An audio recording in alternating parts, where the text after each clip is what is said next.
어제 저녁 경기 하남시 위례신도시 부근 남한산성 자락 야산에서 불이 나 3시간 40분 만에 꺼졌습니다.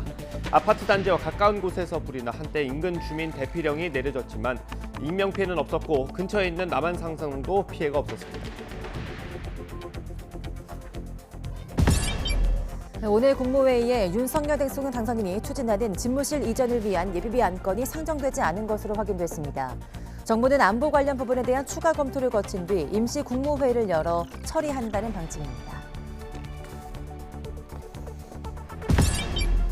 검찰 수사팀의 이른바 채널A 사건 연루 의혹이 제기됐던 한동훈 검사장을 무혐의 처분해야 한다고 지휘부에 공식 보고했습니다. 민주당 이재명 전 대선 후보의 부인 김혜경 씨의 법인카드 유용 의혹 등과 관련해 경기도청을 압수수색한 경찰은 압수물 분석에 들어갔습니다. 어젯밤 9시까지 26만 명가량이 코로나19에 새로 감염된 것으로 잠정 집계됐지만 일주일 전 같은 시간대보다는 줄어든 것으로 나타났습니다. 정부는 스텔스 오미크론 확산에도 2차 유행 가능성은 크지 않다고 밝혔습니다. 러시아의 우크라이나 민간인 집단 학살 등 잔혹 행위 정황이 속속 드러나면서 국제사회 공분이 커지고 있습니다. 바이든 미국 대통령이 푸틴 대통령을 전범 재판에 회부해야 한다고 촉구했고 러시아 외교관에 대한 추방 조치도 이어지고 있습니다. 식목일이자 절기상 청명인 오늘 대체로 맑겠지만 내륙 지방은 대기가 건조하고 강원 산간 지역에 강풍이 불어 화재에 유의하셔야겠습니다. 서쪽 지방은 공기가 탁해 수도권과 충청 지역은 대기질 나쁨 수준을 보이겠습니다.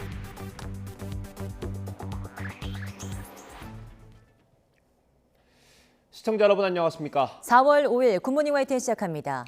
네, 어제 저녁 위례신도시 부근에 있는 야산에서 불이 났습니다. 불이 4시간 가까이 이어지면서 한때 주민 대피령까지 내려졌습니다. 이경국 기자입니다. 경기도 하남시에 있는 위례신도시. 빽빽한 아파트 단지와 마주한 야산에서 새빨간 화염이 산줄기를 타고 번집니다. 뿌연 연기도 끊임없이 솟구칩니다. 어제 저녁 7시 40분쯤 하남시 하감동 청량산에서 불이 난 겁니다. 불이 능선을 타고 확산하면서 부근 주민들에겐 안전한 곳으로 이동하라는 대피 문자가 발송되기도 했습니다.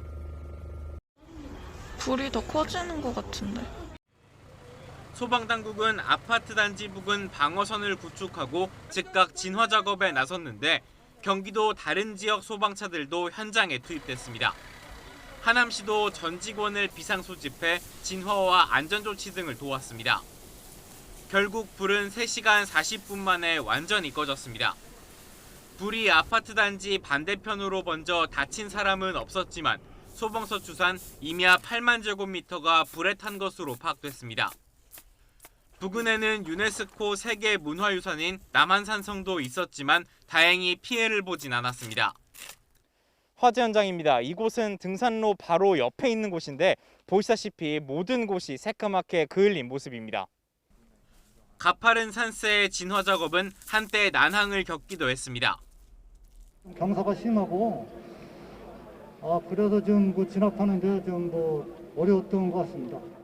다행히 그래도 바람이 없어서 이게 급속한 연소 확대가 안 돼서.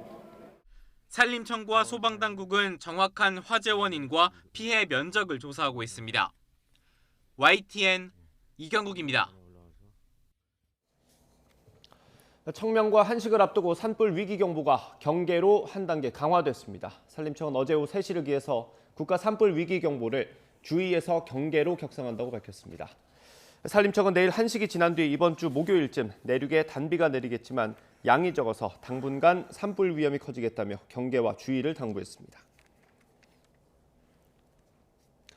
새 정부의 대통령 집무실을 옮기기 위한 예비비 안건이 오늘 국무회의에도 상정되지 않는 걸로 확인됐습니다. 청와대는 안보 부분을 추가로 검토한 뒤에 조만간 임시 국무회의를 열고 최대한 빨리 처리하겠다는 계획입니다. 강희경 기자입니다. 윤석열 대통령 당선인이 강력히 추진해온 대통령 집무실 용산 이전 관련 예비비 안건이 오늘 국무회의에도 결국 올라가지 않게 됐습니다. 청와대 관계자는 몇 가지 추가로 확인할 것이 있어 상정이 미뤄졌다고 밝혔습니다. 다만 최대한 빨리 처리한다는 방침이라고 말했습니다. 정부는 예비비 가운데 안보 관련 부분에 대한 추가 검토가 필요하다는 결론을 낸 것으로 전해졌습니다. 이에 대해 행정안전부도 안보 문제 등에 대한 검토가 끝나는 대로 임시 국무회의를 열어서라도 예비비를 처리할 것이라고 설명했습니다. 규모에 대해서는 이미 합의가 이뤄졌습니다. 윤 당선인이 처음 밝혔던 것과 달리 청와대와 당선인 측은 496억 원 가운데 300억에서 350억 원대 규모를 먼저 올리기로 했습니다. 안보 공백이 있어서는 안 된다는 청와대 방침을 존중해 합동참모본부 이전 예산 등을 제외하기로 한 것으로 전해졌습니다. 실무 부처들이 이전 비용에 대한 실무 협의를 마쳐서 기재부에 파악해서 요청했고, 앞서 윤 당선인의 집무실 이전 방침은 대선 이후 청와대와 당선인 측의 신구 권력 충돌로 이어지며 전국을 마비시켰습니다. 지난달 가까스로 성사된 문재인 대통령과 윤 당선인의 첫 회동에서도 주요 의제로 다뤄졌고, 문 대통령은 윤 당선인에게 예산을 면밀히 살펴 협조하겠다고 말했습니다. 지금 정부는 정확한 이전 계획에 따른 예산을 면밀히 살펴 협조하겠다, 이렇게 말씀하셨습니다. 이후 지난달 31일부터 양측이 실무 협의를 진행한 결과 합의점을 도출한 겁니다. 다만 국방부와 합참 이전은 이번 달이 지나야 추진될 전망입니다. 이에 따라 애초 윤 당선인이 계획한 대로 5월 10일 취임에 맞춰 국방부 청사로 집무실 이전을 완료하는 건 어려울 것으로 보입니다. YTN 강희경입니다. 윤석열 당선인은 인수위원들이 국민의 머슴이라며 유능하고 일 잘하는 정부를 거듭 강조했습니다. 코로나19 극복과 시장 경제 역동성 회복 등 대선 당시 주요 공약이 녹아있는 국정과제 초안도 점검했습니다. 조은지 기자입니다. 대통령직 인수위원회 기획위원들과의 상견례 자리에서 윤석열 당선인은 거듭 똑똑한 정부를 강조했습니다. 우리는 국민의 공복이고 국민의 머슴입니다.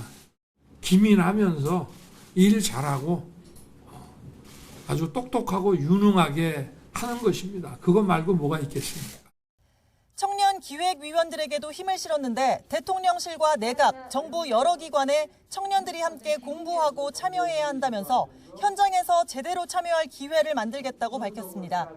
앞서 윤 당선인은 한국 보도사진 개막전에 참석해 사진 몇 장이 사회와 역사를 변화시킨다며 투혼과 철학이 담긴 작품이라고 말했습니다.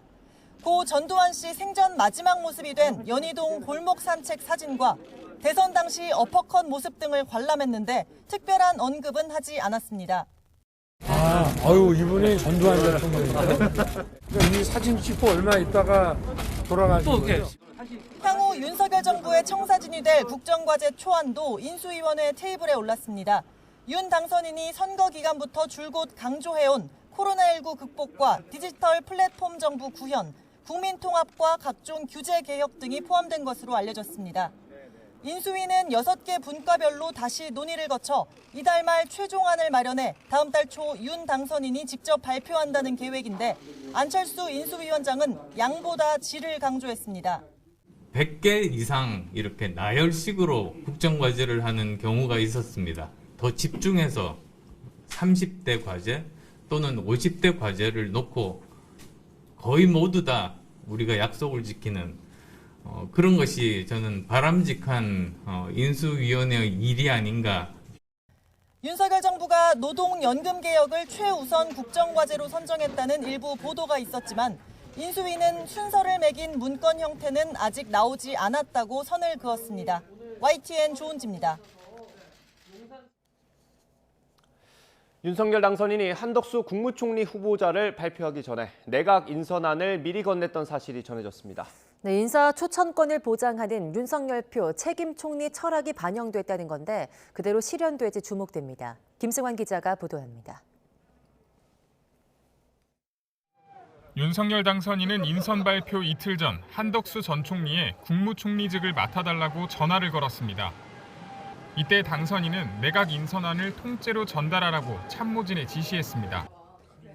이튿날 두 사람은 샌드위치를 먹으며 3시간 저녁 회동을 했는데 미리 공유한 인사안을 두고 깊은 대화를 나눴습니다.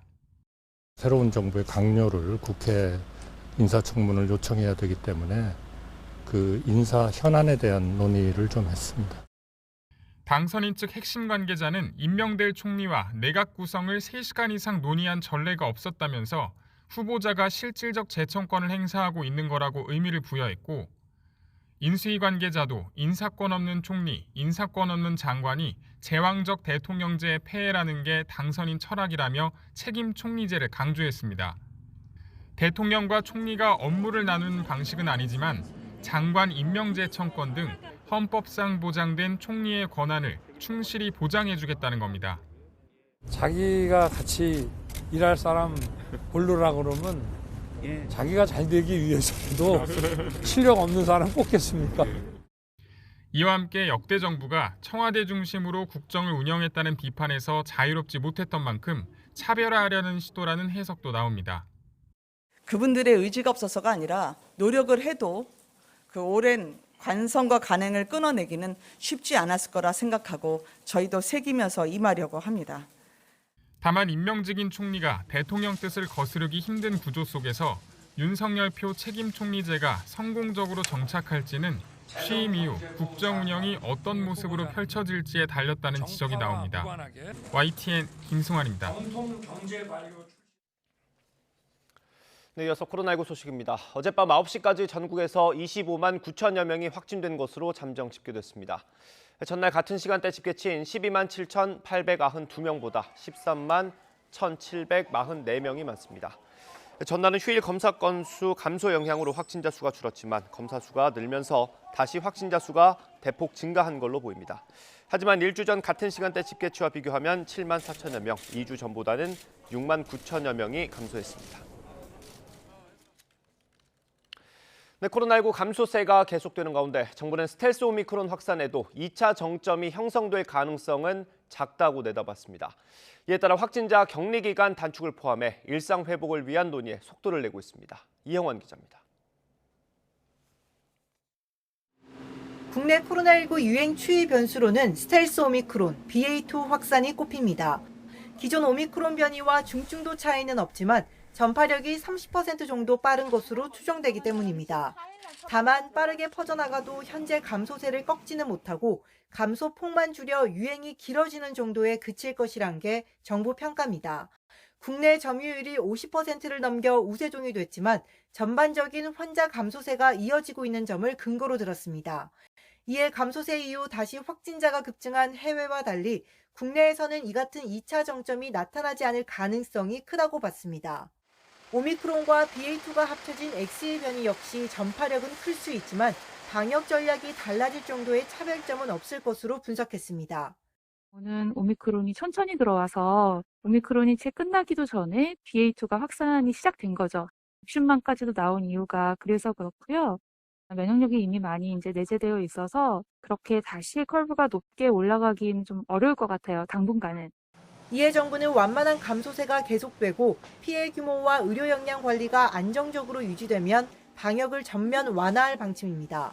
거리 두기 해제에 이어 확진자 격리 기간 단축까지 논의하고 있는 겁니다. 영국은 이달부터 성인 환자는 닷새, 소아 청소년은 사흘만 격리하도록 기준을 바꿨는데 국내 확진자도 기존 7일 재택치료 기간을 얼마나 단축할지 검토하고 있습니다. 또 재택 환자가 동네 병의원에서 대면 진료를 받을 수 있도록 한 현실에 맞춰 처방약도 약국에서 본인이 직접 받을 수 있도록 관련 지침 변경을 준비하고 있습니다.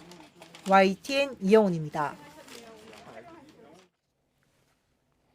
윤해 사회부총리 겸 교육부 장관은 정상적인 등교 수업과 교육 활동 재개를 통해 학생들이 겪고 있는 교육 결손 문제를 해소하는 데 총력을 기울여야 한다고 강조했습니다. 유 부총리는 제4차 교육회복지원위원회에서 올해 1학기에는 등교율이 3월 말 기준 92%로 높아졌고 4월에도 이런 흐름은 이어질 거라고 말했습니다.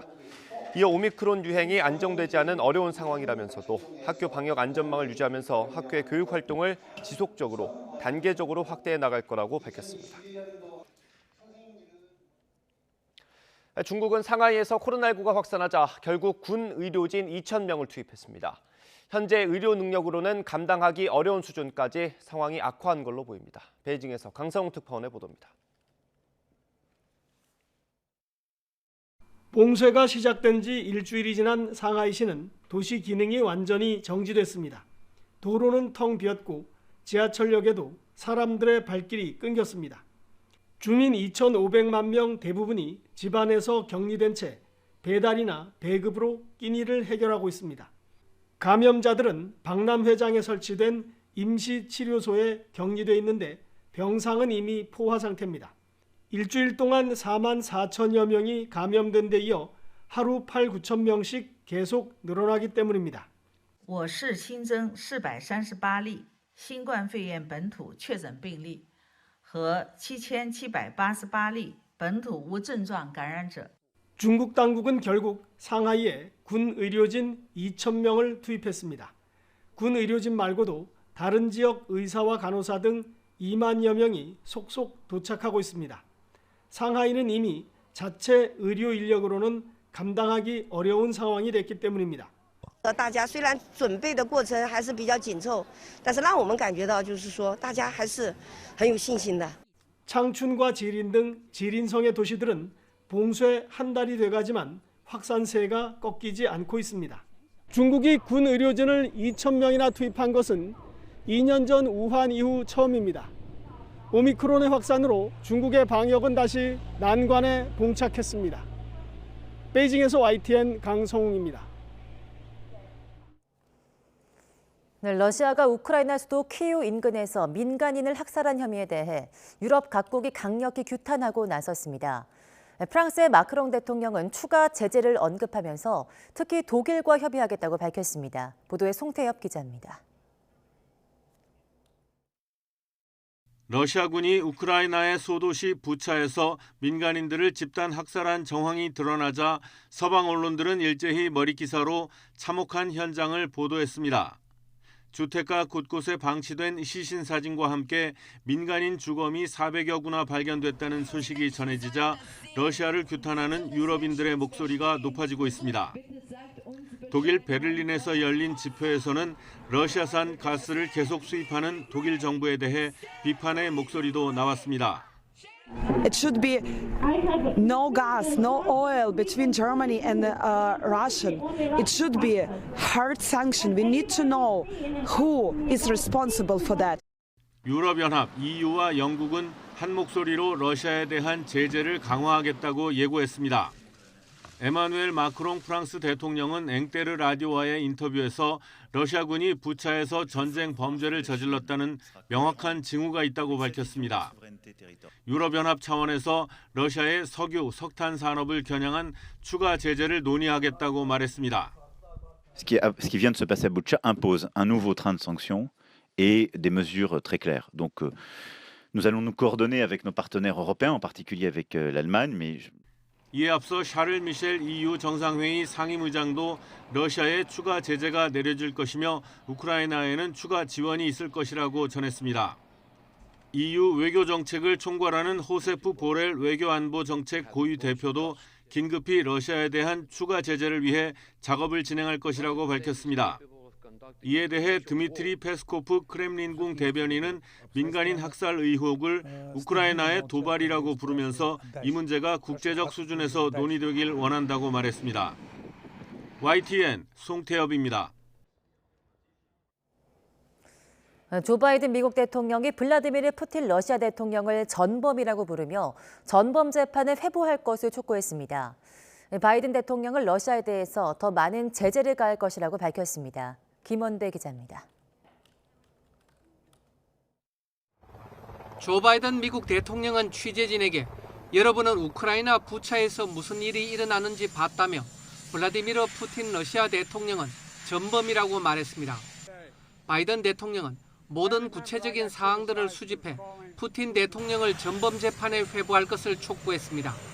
We have to gather all the detail so this can be have a war crime trial.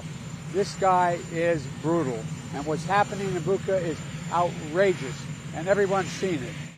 바이든 대통령은 앞서 지난달 16일 푸틴 대통령을 처음으로 전범으로 규정한 데 이어 살인 독재자, 도살자, 폭력배 등으로 부르는 등 연일 비난을 쏟아내고 있습니다. 바이든 대통령은 푸틴이 책임을 져야 한다면서 러시아에 대해 더 많은 제재를 가할 것이라고 밝혔습니다. 추가 제재 방안으로는 러시아와 무역을 이어가고 있는 일부 나라에 대한 2차 제재 등 에너지, 광물, 운송, 금융 등 분야에 대한 제재 가능성이 거론되고 있습니다. 바이든 대통령의 언급에 따라 국가 간 분쟁을 다루는 국제사법재판소나 개인의 전쟁 범죄 문제를 다루는 국제형사재판소 차원의 법적 절차가 본격화될지 주목됩니다.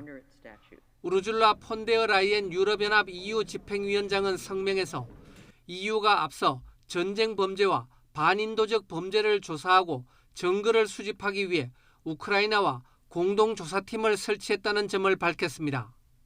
이어 EU는 우크라이나 검찰을 지원하기 위해 현장에 조사팀을 파견함으로써 이런 노력을 강화할 준비가 돼 있다고 밝혔습니다. 미첼 바첼레트 유엔 인권 최고대표 역시 부차와 다른 지역에서 나온 보고들은 전쟁 범죄의 가능성, 국제인도주의법의 중대한 위반, 국제인권법의 심각한 위반에 대해 중대한 문제를 제기하고 있다고 말했습니다. 바첼레트 대표는 피해자의 신원 확인과 증거 보존, 독립적인 조사, 희생자와 가족에 대한 보상과 구제 조치 등을 촉구했습니다. YTN 김원배입니다.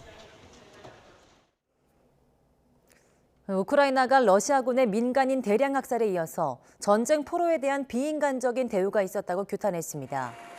크라이나 의회 인권감독관은 현지 시간 4일 사회관계망 서비스에 공개한 성명을 통해서 러시아군에 붙잡혔다가 풀려난 자국민의 증언을 토대로 이같이 주장했다고 로이터 통신 등이 보도했습니다. 이에 따르면 러시아군에 억류된 우크라이나 전쟁 포로는 벌판이나 땅속 구덩이, 지하실 등에 감금돼 음식을 제공받지 못하는 등의 부당한 대우를 받았습니다.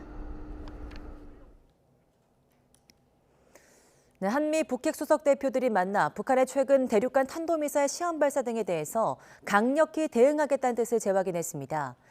특히 대응의 하나로 새로운 유엔 안전보장이사회 결의안을 추진하기로 했습니다. 워싱턴 강태욱 특파원이 보도합니다. 한미 북핵 수석 대표가 미국 국무부 청사에서 만났습니다. 지난 2월 하와이에서 만난 지 2달여 만입니다. 북한이 레드라인으로 여겨진 ICBM을 발사하고 김여정 노동당 중앙위원회 부부장이 거친 표현에 담화를 내놓는 등 한반도 위기가 고조되고 있기 때문입니다. 한미는 북한의 무력 도발에 단호하게 대응하는 것이 중요하다는 입장을 서로 확인했습니다. 그러면서 새로운 유엔 안보리 결의안을 추진하기로 했습니다. 이는 다수의 유엔 안보리 결의를 위반한 행위임을 감안해서 안보리에서 새로운 결의 추진을 포함하여 강력한 조치를 추진하는 것이 필요하다는 데 의견을 같이 했습니다. 하지만 이미 한 차례 미국 주도로 소집된 유엔 안보리에서 중국과 러시아 반대로 언론 성명조차도 무산된 만큼 구체적인 결과까지 이어지기는 쉽지 않다는 관측입니다. 한미 수석 대표들은 그러면서도 여전히 외교에 열려 있다며 북한의 결심을 촉구했습니다. We also made clear that we remain open to diplomacy, but it really is up to Pyongyang to decide the path forward. They can choose to talk to us, to negotiate with us towards our shared goal of denuclearization. 노 본부장은 특히 북한에 대한 관여 노력을 계속해 나가겠다고 강조했습니다. 이번 회동에서 노 본부장은 김 대표에게 서울 방문을 요청했습니다. 김 대표가 수락했는데 새 정부 인수위와도 만나겠다며 기대감을 나타냈습니다. 워싱턴에서 YTN 강태욱입니다. 이른바 채널A 사건 수사팀이 한동훈 검사장에 대한 수사 내용과 기소 여부에 대한 의견을 서울중앙지검장에게 정식으로 보고했습니다. 서울중앙지검은 출입기자단에 전한 공지를 통해 한 검사장의 채널A 사건 수사를 담당하는 형사 1부 소속 주임검사와 부장검사, 1차장 검사가 이정수 지검장에게 1시간 동안 보고 과정을 거쳤다고 밝혔습니다. 검찰 관계자는 증거 분석 상황과 관련 법리 등을 종합해 신속하게 판단하겠다면서도 보고 내용에 대해서는 밝힐 수 없다고 말했습니다. 대선 과정에서 불거졌던 이재명 전 민주당 후보 부인 김혜경 씨의 법인카드 유용 의혹을 수사하는 경찰이 강제 수사에 착수했습니다.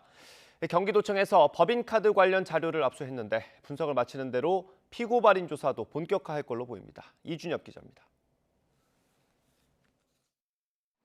수사관들이 경기도청 총무과 사무실을 바쁘게 오갑니다. 이재명 전 민주당 대선 후보의 부인 김혜경 씨 법인카드 유용 혐의와 관련해 경찰이 경기도청 곳곳을 압수수색했습니다. 수사관 10여 명이 집중적으로 뒤진 곳은 법인카드 관리부서와 사용 예산을 집행한 부서, 그리고 법인카드를 실제 사용한 부서 등입니다. 취재 결과 비서실과 총무과 그리고 감사실이 포함된 것으로 확인됐습니다. 대충 한 10명 조금 더 되는 것 같은데 정확히는 잘 모르겠어요. 저희가 알 수가 없어요, 지금. 그런 거 저희도 지금 확인이 안 돼요. 경찰은 이번 압수수색을 통해 김혜경 씨의 법인카드 유용 혐의는 물론 의약품 대리 처방과 비서 불법 채용 혐의도 들여다보겠다는 방침입니다. 대선을 앞둔 지난해 말 이재명 전 후보의 경기지사 시절 도청 총무과에 있던 5급 공무원 배모 씨가 비서실 직원이던 A 씨에게 김혜경 씨의 약 대리 처방 수령과 임식 배달을 지시했다는 의혹이 제기됐습니다. A 씨는 자신이 경기도청 비서실 7급 공무원으로 일하던 지난해 4월부터 10월까지 성남과 수원의 식당 7곳에서 11건을 자신의 카드로 결제한 뒤 구매한 음식을 김 씨 자택으로 배달했다고 폭로했습니다. 나중에 결제를 취소하고 마치 업무에 사용한 것처럼 경기도 법인카드로 재결제했다고 주장했습니다. 이후 국민의힘이 이재명 전 후보와 김혜경 씨 그리고 5급인 배모 씨를 경찰에 고발했고 이어 10여 건의 고발이 추가됐습니다. 경찰은 지난 3월 고발인들을 잇따라 불러 조사했습니다. 압수물 분석이 끝나는 대로 배 씨를 먼저 불러 조사하고 김혜경 씨와 이 전 후보의 경우 구체적 혐의가 드러나야 소환 조사에 나설 것으로 보입니다. YTN 이준엽입니다.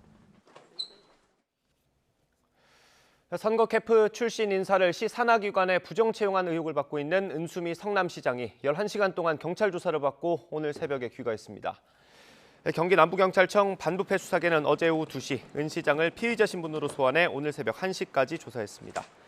은 시장은 혐의를 대부분 부인한 것으로 알려졌습니다. 은 시장은 조사를 끝내고 경기 남부청을 나서면서 취재진 질문에 아무런 대답을 하지 않았습니다. 보험금을 노리고 남편을 숨지게 한 혐의를 받고 있는 부인과 그 내연남이 공개 수배된 지 일주일이 흘렀습니다. 밀항하지 않았다면 국내에서 벌써 넉 달째 도망다니는 걸로 추정됩니다. 정현우 기자의 보도입니다. 수심이 4m나 되는 경기도 가평 용소계곡 웅덩이입니다. 사고가 잦은 위험한 곳이라는 현수막이 걸린 이 계곡에서 지난 2019년 6월 사망사고가 났습니다. 헤엄칠 줄 모르는 39살 남성 윤모 씨가 물속에 뛰어들었다가 숨진 겁니다. 안전장비 착용 없이 다이빙을 해서 인명피해가 났다는 안내문이 서 있습니다. 윤 씨가 사망하고 이렇게 세워진 걸로 보입니다. 사고 현장엔 윤 씨의 부인 29살 이은혜 씨와 1살 어린 내연남 조현수 씨도 있었습니다. 하지만 둘은 윤 씨를 돕지 않았고 지역 주민의 신고를 받고 출동한 구조대가 윤 씨를 무트로 끌고 나온 것으로 파악됐습니다. 전후 사정은 이제 출동 부서하고 얘기를 좀 했는데 육상으로 인양. 네, 요거는 맞는 것 같습니다. 그 당시에 그렇게 쓰셨기 때문에. 당시 직접 신고한 주민은 YTN과의 통화에서 밤 8시를 넘긴 어두운 시각, 계곡에 있던 일행이 의심스러웠다고 설명했습니다. 해가 넘어가서 캄캄한데 사람이 물에 빠졌어요 그러더라고요. 그러니까 좀 어둑어둑할 때예요. 그래서 우리는 정신 나간 사람이라 이 밤에 왜 거기서 노느냐고. 사망사고 5개월 뒤 부인 이은혜 씨는 윤 씨의 생명보험금 8억 원을 타려했지만 보험사로부터 거절당했습니다. 보험료를 못 내서 계약 효력이 상실되기 불과 4시간 전에 사망한 것으로 추정돼 사기가 아닌지 의심한 겁니다. 유족의 지인도 단순 변사가 아니라고 신고하면서 1년 넘게 경찰과 검찰 수사가 이어졌고 지난해 12월 부인 이은혜와 내연남 조현수는 소환조사에 불응한 뒤 돌연 행방을 감췄습니다. 추적에 어려움을 겪은 검찰은 지난달 30일부터 둘을 공개 수배하고 시민들 제보를 받아가며 수색을 이어가고 있습니다. 해외 도피를 막기 위해 이미 출국 금지 조치도 한 만큼 밀항하지 않았다면 국내에서 4개월째 도피 생활을 하고 있을 것으로 추정됩니다. 검찰은 두 사람을 알고 있거나 본 시민이 있으면 망설임 없이 제보해달라고 당부했습니다. YTN 정현우입니다. 네, 이은혜 씨와 조현수 씨는 이전에도 비슷한 범행을 시도했다는 의혹을 받고 있습니다. 검찰은 과거 범행 시도와 둘을 둘러싼 의혹에 대해서도 수사하고 있습니다. 이어서 김대겸 기자입니다. 용인시 처인구의 한 낚시터. 지난 2019년 5월 가평 계곡살인 사건 피해자 윤모 씨가 아내 이은혜 씨, 내연남 조현수 씨 등과 함께 방문했던 것으로 알려진 곳입니다. 사망사고 한 달 전 윤 씨가 이곳 낚시터에서도 물에 빠지는 사고를 당했다는 증언이 나왔습니다. 당시 윤 씨는 술을 많이 마신 상태에서 부인 이 씨와 말다툼을 벌였고 얼마 되지 않아 내연남 조 씨와 함께 물에 빠졌습니다. 당시 현장에 있던 A 씨의 구조로 겨우 물 밖으로 나온 윤 씨는 부인 이 씨에게 네가 나를 밀었다, 다 알고 있다고 말했던 것으로 전해졌습니다. 살해 시도 정황이 드러난 결정적 증언인 셈입니다. 검찰은 지난 2월 해당 진술과 통화 내역 분석 등을 토대로 이곳에서 현장 수사도 벌인 것으로 확인됐습니다. 검찰에서도 왔다 갔어요. 이 사람들 봤냐 그러는데 지금은 저도 예전에 사람을 많이 기억하는 편인데 우리가 마스크를 안 썼을 때는 이게 봐도 잘. 이들은 이보다 석 달 앞선 지난 2019년 2월엔 강원 양양군 펜션에서 남편 윤 씨에게 보거피 등을 섞은 음식물을 먹여 살해를 시도했다는 의혹도 함께 받습니다. 온라인상에서는 과거 부인 이은혜 씨와 교제하던 남성 2명이 각각 교통사고와 스노클링 사고로 의문사했다는 내용까지 퍼지면서 보험금을 노린 상습 범행 가능성에 무게가 쏠리고 있습니다. 이와 함께 과거 이들이 성매매 관련 일을 했다는 의혹도 제기됐습니다. 검찰은 잠적한 두 사람의 신병을 확보하는 대로 추가로 제기된 여러 의혹에 대해서도 수사를 이어간다는 방침입니다. YTN 김대겸입니다. 네, 지난달 29일 발생한 충북 청주 산부인과 화재와 관련해서 관계기관 합동감식이 진행됐습니다. 최초 발화 지점으로 보이는 주차장 천장을 집중적으로 조사했는데 결과가 나오기까지는 상당한 시일이 걸릴 것으로 보입니다. 이성호 기자입니다. 산부인과 건물 지상 주차장 천장에서 갑자기 불꽃이 일어납니다. 불꽃은 주차장에 주차돼 있던 차량 위로 떨어지고 일부는 천장을 타고 삽시간에 주위로 번집니다. 지난달 29일 발생한 충북 청주 산부인과 화재 당시 최초 발화 지점으로 보이는 곳을 촬영한 블랙박스 화면입니다. 이 화재로 산모와 아기 직원 등 120여 명이 대피했는데 이 과정에서 산모와 아기 등 10명이 연기를 흡입하거나 다쳤습니다. 화재 발생 6일 만에 화재 원인을 규명하기 위한 관계기관 합동감식이 열렸습니다. 감식에는 국립과학수사연구원과 충북소방본부, 한국전기안전공사 등 20여 명이 참여했습니다. 최초 발화 지점인 주차장입니다. 합동감식반은 주차장 천장에 설치된 열선과 등기구를 집중적으로 살펴봤습니다. 앞서 이뤄진 1차 유관 감식 결과 주차장 천장 안팎에는 수도 배관을 비롯해 전선과 같은 전기 설비가 다수 설치된 것으로 확인됐습니다. 또 불이 나기 전 해당 주차장에서는 천장 내부 수도 배관 동파 반지 열선 보강 작업이 이뤄지기도 했습니다. 이에 합동 감식반은 발화 지점인 주차장 천장 내부에 있는 동파 반지형 열선과 등기구가 화재에 영향을 미쳤을 가능성을 높게 보고 있습니다. 지금 현재 영상 속에서 소락되는 부분에 열선도 있고 등기구도 있습니다. 그래서 그거에 대해서는 더 조사를 하고 이렇게 해서 진행돼야 될 부분입니다. 이와 함께 현장에서 수거한 잔해물에 대해서도 정밀 감식에 들어가는데 감식 결과가 나오기까지는 다소 시일이 걸릴 것으로 보입니다. YTN 이성호입니다. 네, 지난해 세무사 자격시험을 둘러싸고 세무공무원 출신 응시생에 대한 특혜 시비가 있었습니다. 고용노동부의 감사 결과 똑같은 답에 다른 점수를 주는가 하면 시험 문제 난이도 조정에도 실패한 것으로 드러났습니다. 최명신 기자입니다. 지난해 세무사 자격시험에 응시했던 수험생 250여 명이 헌법소원을 냈습니다. 2차 시험 세법학 일부 과목이 응시생 3,900명 가운데 82%가 과락으로 떨어질 만큼 어렵게 출제됐는데 세무공무원 응시생만 이 과목을 면제받는 것은 불평등하다는 겁니다. 현행 세무사법엔 20년 이상 세무공무원으로 일했을 경우 세법학 시험을 면제받습니다. 이에 대해 헌재는 청구 자체가 성립되지 않는다며 본안 심리 없이 각하했습니다. 하지만 공정성 논란이 확산하자 고용노동부가 출제와 채점을 담당한 산업인력공단에 대해 감사를 벌였습니다. 그 결과 출제위원 선정에서부터 채점 과정 전반에 문제가 있었던 것으로 드러났습니다. 먼저 전산 시스템이 부여하는 우선순위대로 출제위원을 위촉해야 하는 규정을 따르지 않았습니다. 또 2차 시험 전체 16개 문항 중 10개 문항에서 난이도 조정에 실패했습니다. 똑같은 답안에 점수를 다르게 준 경우도 있어 다시 채점하도록 했습니다. 세법학 일부 문제 4번의 물음 3번의 채점 일관성 미흡 문제에 대해서 앞서 말씀드린 대로 해당 문제에 응시생 전원의 답안지를 재채점하는 등 보완 방안을 마련하여 채점의 적정성을 확보하도록 권고하였습니다. 노동부는 2인 이상의 채점위원이 함께 채점하도록 채점 규정을 바꾸고 채점 과정 전반을 들여다볼 수 있도록 시스템을 바꾸도록 지시했습니다. 산업인력공단은 기관 경고 조치를 내렸습니다. 하지만 세무공무원 특혜 시비에 이어 시험 전반에 문제가 있었던 것으로 드러나면서 세무사 시험을 둘러싼 공정성 논란은 더욱 거세질 것으로 보입니다. YTN 최명신입니다. 사냥개로 쓰이는 하운드 여러 마리가 작은 개를 공격해 죽이는 일이 광주에서 벌어졌습니다. 개 주인이 잠시 방심한 사이에 일어난 사고인데요. 인명피해로까지 이어질 뻔했습니다. 오선열 기자입니다.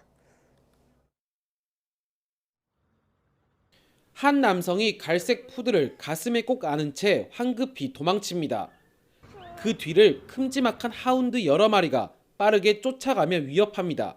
뭐야, 어떡해? 남성을 둘러싼 개들은 품 안에 있는 푸드를 뺏기 위해 달려듭니다. 집단으로 사냥에 나선 개들은 남성의 손목을 물어뜯고 푸드를 순식간에 낚아채버립니다. 아, 어떡해! 지금 피해 견주님 같은 경우에는 이제 많이 놀라셨을 거고 좀 온몸이 이렇게 좀 부르르 떨 정도로 힘이 쭉 빠지셔가지고 그냥 털썩 앉아 있는 상태였고, 그 견주님 바로 앞에 이제 그 물림 당한 강아지가 이제 이렇게 누워 있었죠. 숨을 좀 이렇게 헐떡이면서. 무차별 공격을 당한 푸들은 크게 다쳐 동물병원으로 옮겨졌지만 깨어나지 못했습니다. 사고 당시 가해견주의 하운드는 목줄과 입마개를 착용하지 않은 상태였습니다. 당시 하운드 주인 53살 A씨는 자신이 키우던 5마리를 인근 공원에서 한꺼번에 산책시키려던 참이었습니다. 하지만 목줄을 채우는 과정에서 개들이 갑자기 바깥으로 뛰쳐나가 버린 겁니다. 달리면 사람이 못 잡아요. 네, 이미 내 눈에는 지금 사고가 생긴 것이 눈에 들어오는데도 그렇게 사고가 났더라고요. 한 번도 그런 적이 없었으니까. 경찰은 가해견주를 과실치상과 재물손괴 등 혐의로 입건해 조사하고 있습니다. YTN 오선열입니다. 네, 고용노동부 산하 최저임금위원회가 내년도 최저임금을 정하기 위한 심의 절차를 오늘 시작합니다. 윤석열 대통령 당선인이 대선 과정에서 업종별 차등 적용의 필요성을 언급하면서 이 문제가 핵심 쟁점으로 떠오를 전망입니다. 이에 대해 노동계는 임금 양극화를 이유로 강력히 반발할 것으로 보입니다. 식목일이자 절기 청명인 오늘도 봄 기운이 완연하겠습니다. 현재 서울 기온은 5.4도로 아침에는 예년 기온을 다소 밑돌면서 약간 쌀쌀한데요. 하지만 한낮에는 16도까지 기온이 오르면서 어제만큼 포근하겠습니다. 다만 일교차가 10도 안팎까지 크게 벌어지는 만큼 옷차림에 유의해 주시기 바랍니다. 오늘 중부지방은 대체로 맑겠지만 남부지방에는 구름이 많이 끼겠습니다. 다만 서쪽 지방을 중심으로 공기가 탁하겠는데요. 경기 남부와 충남은 종일 나쁨, 서울 등 그 밖의 중서부와 일부 남부지방은 오전 한때 대기질이 나쁨 수준을 보이겠습니다. 현재 기온 살펴보겠습니다. 서울 5.4도, 대전 3.3도, 광주는 4.7도로 출발하고 있습니다. 낮 동안에는 기온이 큰 폭으로 오르면서 어제와 비슷해 포근하겠습니다. 서울 16도, 대전 18도, 광주 19도, 대구는 21도가 예상됩니다. 당분간 일교차 큰 봄 날씨가 이어지겠고요. 다가오는 목요일 오전에는 중부와 호남 지방에 비가 내릴 전망입니다. 대체로 맑은 날씨 속에 내륙의 대기는 점점 건조해지고 있습니다. 여기에 강원 산간에는 바람까지 강하게 부는 만큼 산불 등 화재 발생하지 않도록 불씨 관리 철저히 해주시기 바랍니다. 지금까지 서울 상암동에서 YTN 윤수빈입니다. 오늘 국무회의에 윤석열 대통령 당선인이 추진하는 집무실 이전을 위한 예비비 안건이 상정되지 않은 것으로 확인됐습니다. 정부는 안보 관련 부분에 대한 추가 검토를 거친 뒤 임시 국무회의를 열어 처리한다는 방침입니다. 네, 어제 저녁 경기도 하남시 미래신도시 부근 남한산성자랑 야산에서 불이 나 3시간 40분 만에 꺼졌습니다. 아파트 단지와 가까운 곳에서 불이 나 한때 인근 주민 대피령이 발령됐지만 인명피해는 없었고 근처에 있던 남한산성도 피해가 없었습니다.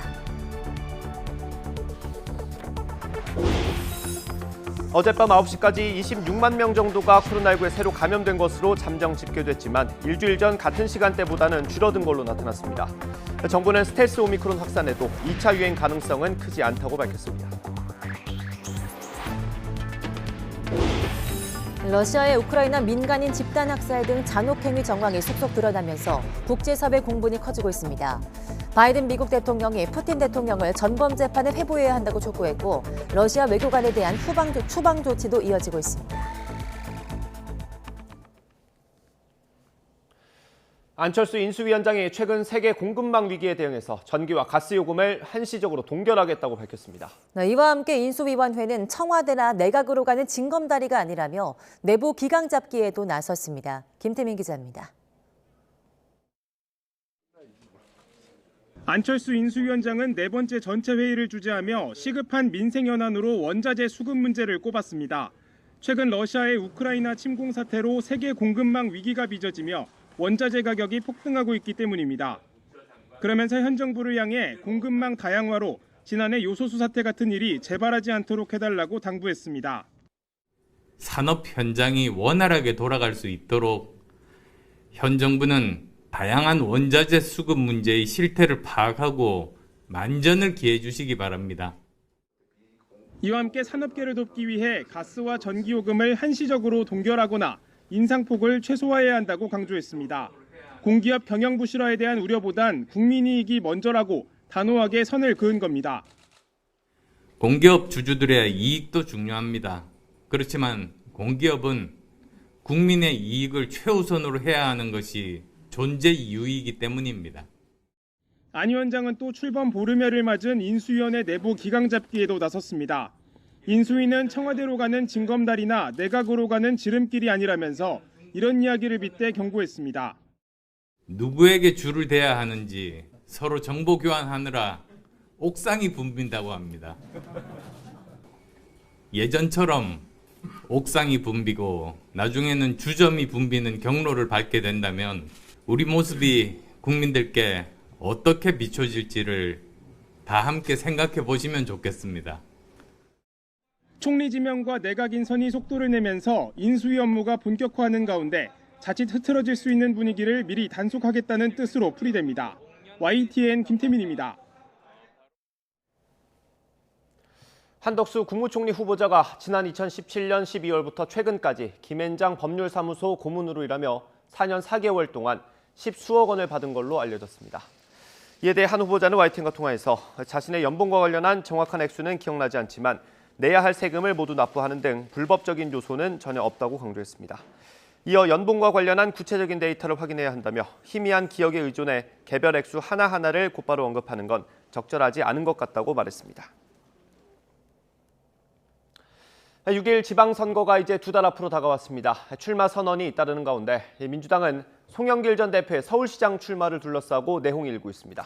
국민의힘은 원내대표를 노리던 김태흠 의원에게 충남지사를, 또 김은혜 의원에게는 경기지사 출마를 독려하면서 교통정리에 나섰습니다. 정유진 기자가 보도합니다. 서울시장 출마 의사를 밝힌 더불어민주당 송영길 전 대표를 향한 당내 반발이 커지고 있습니다. 대선 패배 책임을 지고 물러나며 선당우사 정신을 외치던 송 전 대표의 출마가 부적절하다는 목소리입니다. 삼선의 김민석 의원은 예정에 없던 기자회견을 자청해 송 전 대표를 공개적으로 비판했습니다. 대선 책임을 지고 대표직을 사퇴한 지 얼마 안 돼 큰 선거에 후보를 자임한 데 대한 대국민 설명과 사과가 필요합니다. 송 전 대표와 40년 지기인 우상호 의원도 외부 인사 카드가 다 무산됐다며 송 전 대표 비판에 가세했습니다. 바깥에 있는 참신한 분이 그 당의 유력한 당대표가 딱 앉아서 경선하자고 버티고 있는데 어떻게 들어옵니까? 이런 가운데 민주당 내 최대 의원 모임인 더 좋은 미래도 오는 6일 비공개 전체 회의를 열기로 했습니다. 의제를 공개하지는 않았지만 송 전 대표의 출마를 두고 의견이 쏟아질 것으로 예상됩니다. 6일 지방선거 후보자 접수에 들어간 국민의힘은 본격적인 공천 경쟁이 시작됐습니다. 당 원내대표 선거에 도전하기로 했던 김태흠 의원은 충남지사에 출마하는 쪽으로 마음을 돌린 것으로 전해졌습니다. 윤석열 당선인이 충청을 잡아달라는 삼고초려 전화를 3번이나 했고 지도부도 김 의원을 직접 찾아가 설득에 공을 들인 결과입니다. 선거에 있어가지고 직접 참여하시는 건 어떠냐라는 말씀을 드렸고, 김태흠 의원님이 당을 위해서 당이 필요로 한다면은 어떤 역할이 되지 않겠냐는 인식을 갖고 계시고. 김 의원이 불출마로 가닥을 잡으면서 윤당 선인의 최측근인 4선 권성동 의원이 원내대표로 출마할 여지가 커졌습니다. 이런 가운데 국민의힘에서는 최대 승부처인 경기지사 선거를 두고 김은혜 의원 차출론이 끊이지 않고 있습니다. 이미 유승민 전 의원 등이 출사표를 던졌지만 상대인 김동연 전 경제부총리를 꺾을 필승카드가 필요하다는 목소리가 높습니다.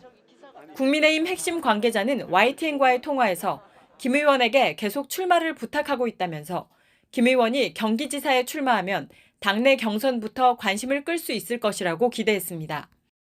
지방선거가 50여일 앞으로 다가온 가운데 필승을 위한 여야의 셈법 계산이 갈수록 치열해지고 있습니다. YTN 정유진입니다.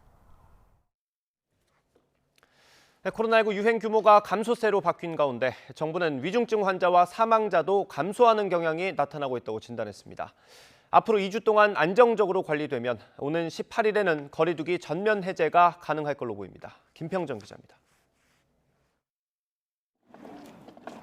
코로나19 유행 규모가 감소 추세를 보인다는 정부의 판단은 주간 일평균 확진자 수의 변화에 근거했습니다.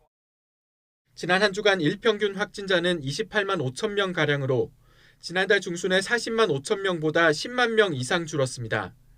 신규 환자 수도 41일 만에 가장 적은 12만 7천여 명으로 주말 검사 건수가 줄어든 영향을 고려하더라도 확연한 감소세를 보였습니다. 유행 규모가 감소하는 경향에 발맞춰 위중증 환자와 사망자도 점차 줄고 있습니다. 위중증 환자 수는 지난달 31일 1,315명으로 최대치를 찍은 뒤 1,108명 수준까지 완만하게나마 내려왔습니다. 정부는 위중증 환자와 사망자 수의 정점 구간을 이번 주나 다음 주로 예상한다면서 애초 걱정했던 것만큼 급증하지는 않을 것이라고 밝혔습니다. 또 우려했던 사망자가 600명에서 800명 수준으로 증가하는 현상은 나타나지 않는다면서 지난달 24, 25일쯤에 주간 평균 359명을 정점으로 이후 감소하고 있다고 설명했습니다. 중증 사망자가 좀 줄은 이유는 오미크론의 독성이 낮고 또 백신 접종이 일정 부분 이루어져 있고 고령층을 중심으로 치료제 자체가 일부 제공이 되면서 중증화가 훨씬 감소한 것으로 생각을 합니다. 위중증 환자와 사망자 수가 안정적으로 유지돼 의료 체계의 부담이 낮아지면 거리두기 완전 해제가 실현될 가능성이 커지게 됩니다. 현재 시행 중인 거리두기는 사적 모임 10명, 영업시간 자정까지로 이전보다 완화된 상태입니다. 앞으로 2주 동안 상황이 더 안정되면 실내 마스크 착용을 제외한 모든 제한이 해제될 수 있을 것으로 보입니다. YTN 김평정입니다. 남아서 버린 코로나19 백신이 올해 들어서만 64만 회분이 넘는 걸로 나타났습니다. 국민의힘 서정숙 의원실의 자료를 보면 올해 1월부터 지난달 22일까지 폐기된 백신은 64만 회분이 넘습니다. 지난해 2월 이후 누적 폐기량은 233만 회분에 달해서 국내 누적 도입분 약 1억 3,281만 회분 가운데 1.8%가 폐기됐습니다. 경기도 하남시에 있는 청량산에서 발생한 산불이 어젯밤 11시 20분쯤 완전히 꺼졌습니다. 어제 저녁 7시 40분 산불이 발생한 지 3시간 40분 만입니다. 이 불로 다친 사람은 없는 것으로 파악됐습니다. 인근에 있던 문화재, 남한산성 수어장대 역시 피해를 입지 않은 걸로 조사됐습니다. 불은 소방당국 추산 8헥타르를 태웠고 한때 주택가인 위례신도시로 향해 소방당국의 신고도 잇따라 접수됐습니다. 오늘 새벽 0시 40분쯤 경북 구미시 구평동에 있는 아파트 15층에서 불이 나 30분 만에 꺼졌습니다. 이 불로 한 명이 연기를 들이마셔서 병원에서 치료를 받았고 한밤중 아파트 주민들도 급히 대피했습니다. 불이 시작된 집은 완전히 불에 탄 것으로 파악됐습니다. 소방관 3명이 목숨을 잃었던 지난 1월 경기도 평택시 물류창고 공사 현장 화재는 1층 바닥 발열선에서 시작된 걸로 조사됐습니다. 경찰은 안전관리를 소홀히 한 혐의로 시공사와 협력업체 관계자까지 모두 5명에 대해서 구속영장을 신청했습니다. 황보혜경 기자가 보도합니다. 지난 1월 5일 자정 무렵 경기 평택시 물류창고 신축 공사 현장에서 불길이 치솟았습니다. 새벽 6시 반쯤 불길이 잡힌 듯 했지만 이내 다시 번졌고 인명피해를 확인하기 위해 먼저 진입했던 소방관 3명이 희생됐습니다. 당시 불이 목격된 1층 8번 방 부근에선 작업이 이루어지지 않던 상황이라 화재 원인을 두고 여러 가능성이 제기됐습니다. 오늘 감식 현장에서는 인화성 물질이 발견된 건 없습니다. 감식 과정에서 전력이 아직 발견한 건 없습니다. 정밀 감정과 분석을 통해서 구체적인 원인을 밝혀나갈 예정입니다. 경찰은 수사 석 달여 만에 중간 조사 결과를 발표하면서 열선을 화재 원인으로 지목했습니다. 당시 1층 바닥엔 추운 날씨에 콘크리트가 빨리 마를 수 있게 열선이 깔려 있었는데 이 열선에서 전기적 요인으로 불이 나 옆에 있던 우레탄 폼이나 비닐 등에 옮겨 붙었단 겁니다. 경찰 관계자는 국과수 감식 결과 열선이 불에 녹고 끊긴 흔적이 발견됐다면서 당시 열선에 전기가 통하고 있었다는 의미라고 설명했습니다. 그 내벽 해체 구간 바닥에 설치한 열선에서 어떤 그 정기적인 용융 및 전락흔이 보이는 점으로 봐서 열선에서 어떤 화재의 원인점이 제공된 것으로 보고 있습니다. 공사 과정에서 화재 예방을 위한 안전관리 수칙을 제대로 지키지 않은 정황도 드러났습니다. 경찰은 열선 간격을 좁게 까는 등 안전 조치가 미흡했고 외부로 노출된 우레탄 폼의 마감 작업도 제때 하지 않아 화재 확산을 막지 못했다고 지적했습니다. 경찰은 사고에 책임이 있는 시공사와 협력업체 관계자 등 44명을 입건하고 이 가운데 5명에 대해 업무상 실화 혐의로 구속영장을 신청했습니다. 또 공사 전반에서 불법 재하도금 문제를 비롯한 위반 사항이 더 있을 거로 보고 수사를 확대할 방침입니다. YTN 황보혜경입니다. 세계를 경악해 한 러시아의 부차 대학살 후폭풍이 증폭되고 있습니다. 러시아는 우크라이나의 자작극이라고 발뺌하고 있지만 국제사회에서 이미 고립무원 상태입니다. 보도에 이상순 기자입니다. 키이우 인근의 작은 도시 부차를 찾은 젤렌스키 우크라이나 대통령은 러시아의 소행을 제노사이드, 집단 학살로 규정했습니다. и закатованных с відрубаними кінцівками, зґвалтовані жінки, вбиті діти. Я думаю, що це більше, ніж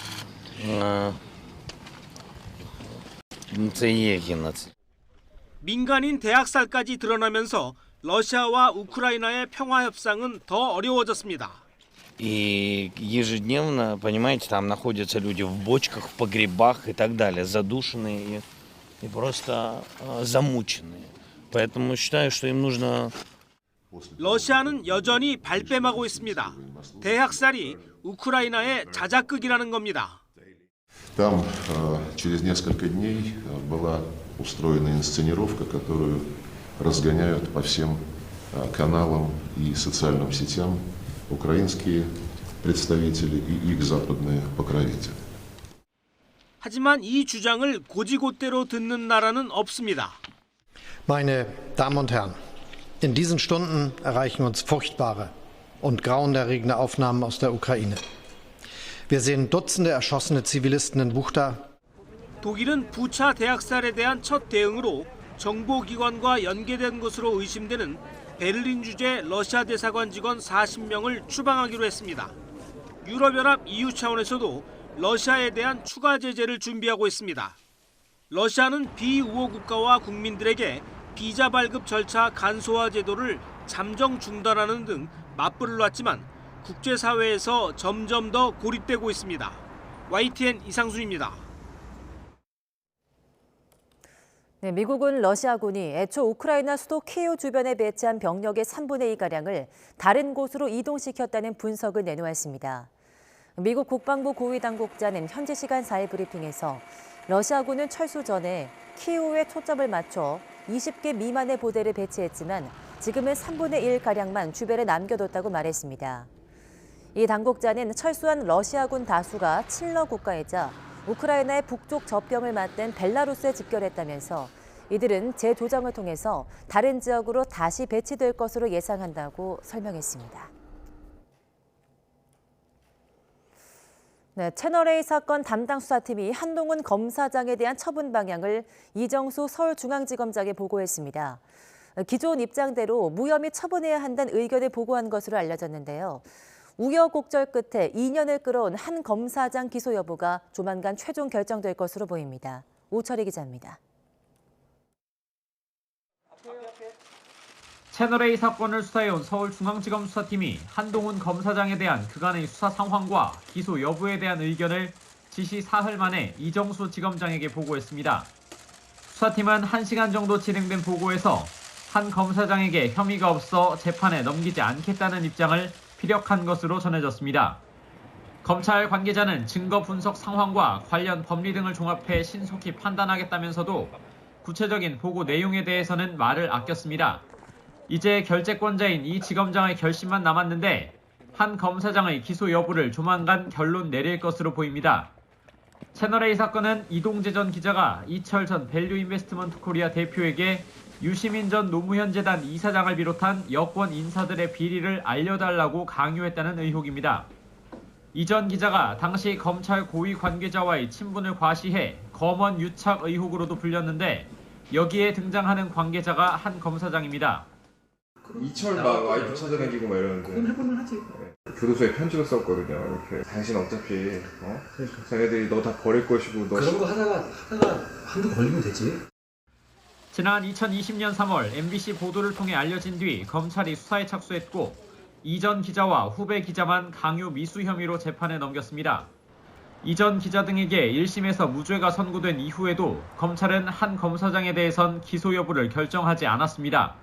한 검사장이 당시 검찰총장인 윤석열 대통령 당선인의 최측근으로 분류돼 추미애 전 법무부 장관 시절 총장 지휘권을 배제하는 수사 지휘권이 발동되기도 했습니다. 하지만 외부 인사로 구성된 검찰 수사심의위원회는 한 검사장의 불기소를 권고했고 수사팀도 그간 여러 차례 무혐의 보고를 올린 것으로 알려졌는데 결정권자인 이성윤 전 지검장과 이정수 현 지검장은 받아들이지 않았습니다. 한 검사장의 비협조로 휴대전화 잠금을 해제하지 못해 수사가 더 필요하다는 것이 주된 이유였습니다.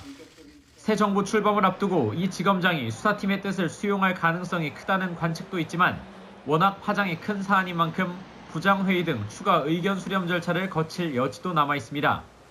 또 박범계 법무부 장관이 검찰총장 지휘권 복원을 통해 한 검사장을 표적으로 한 수사 지휘권을 발동할 가능성도 완전히 배제할 수는 없는 상황입니다. YTN 오철입니다. 네, 이재명 전 경기지사 부인인 김혜경 씨의 법인카드 유용 의혹을 제보한 전 경기도청 비서실 별정직 7급 A씨는 투표할 국민의 알 권리를 위해서 공익 제보했다고 밝혔습니다.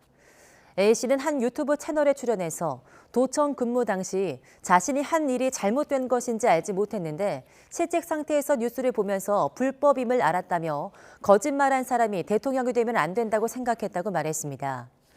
또 경찰이 법인카드 유용 의혹과 관련해서 경기도청을 압수수색한 데 대해선 국민의 한 사람으로 지켜보고 있고 경찰 조사를 위해서 일정도 조율하고 있다고 설명했습니다.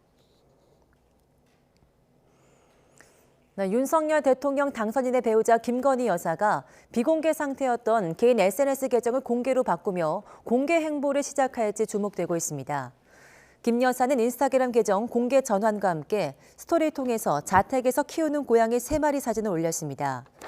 지난 2015년부터 올린 600여 개 게시물도 공개됐는데 김 여사는 지난 2019대 대선 다음 날 특정 전시를 언급하면서 이와 관련한 문재인 대통령 사진을 올리기도 했습니다. 헤어지자는 전 여자친구를 살해한 조현진에게 법원이 징역 23년을 선고했습니다. 피해자 가족들은 형량이 너무 낮다며 더 무거운 처벌을 요청했습니다. 양동훈 기자입니다. 이별을 통보한 전 여자친구를 살해한 27살 조현진. 대전지방법원 천안지원은 살인 혐의로 재판에 넘겨진 조 씨에게 징역 23년을 선고하고 보호관찰 5년을 명령했습니다. 검찰이 청구한 위치 추적 전자장치 부착 명령은 받아들이지 않았습니다. 조 씨는 지난 1월 충남 천안에 있는 다세대 주택에서 전 여자친구를 흉기로 수차례 찔러 숨지게 한 혐의로 재판에 넘겨졌습니다. 집에 피해자 어머니가 함께 있는 상태에서 무참히 범행을 저질렀습니다. 법원은 조 씨의 범행으로 인간의 생명이라는 대체 불가능하고 존귀한 가치가 침해됐다며 엄중한 처벌이 필요하다고 밝혔습니다. 또 피해자의 유가족, 특히 범행 현장에 있었던 피해자 어머니가 심각한 정신적 충격을 받았으며 엄벌을 탄원하고 있다고 강조했습니다. 다만 조 씨가 초범인 점, 정서적으로 불안정한 생활을 해온 점 등을 고려해 형을 정했다고 설명했습니다. 피해자 가족들은 살인 범죄의 무게에 비해 형량이 지나치게 약하다며 더 강력한 처벌을 요청했습니다. 연쇄 살인범 아니고는 좀 그렇게 나오는 경우가 거의 없더라고요. 많이 나와봐야 한 20년 정도 생각을 해요. 사람을 죽인 살인자가 뭐 15년, 20년, 23년 이건 너무 약하다고 생각합니다. 무기징역을 구형했던 검찰은 1심 판결문을 검토한 뒤 일주일 내로 항소 여부를 결정할 방침입니다. YTN 양동훈입니다.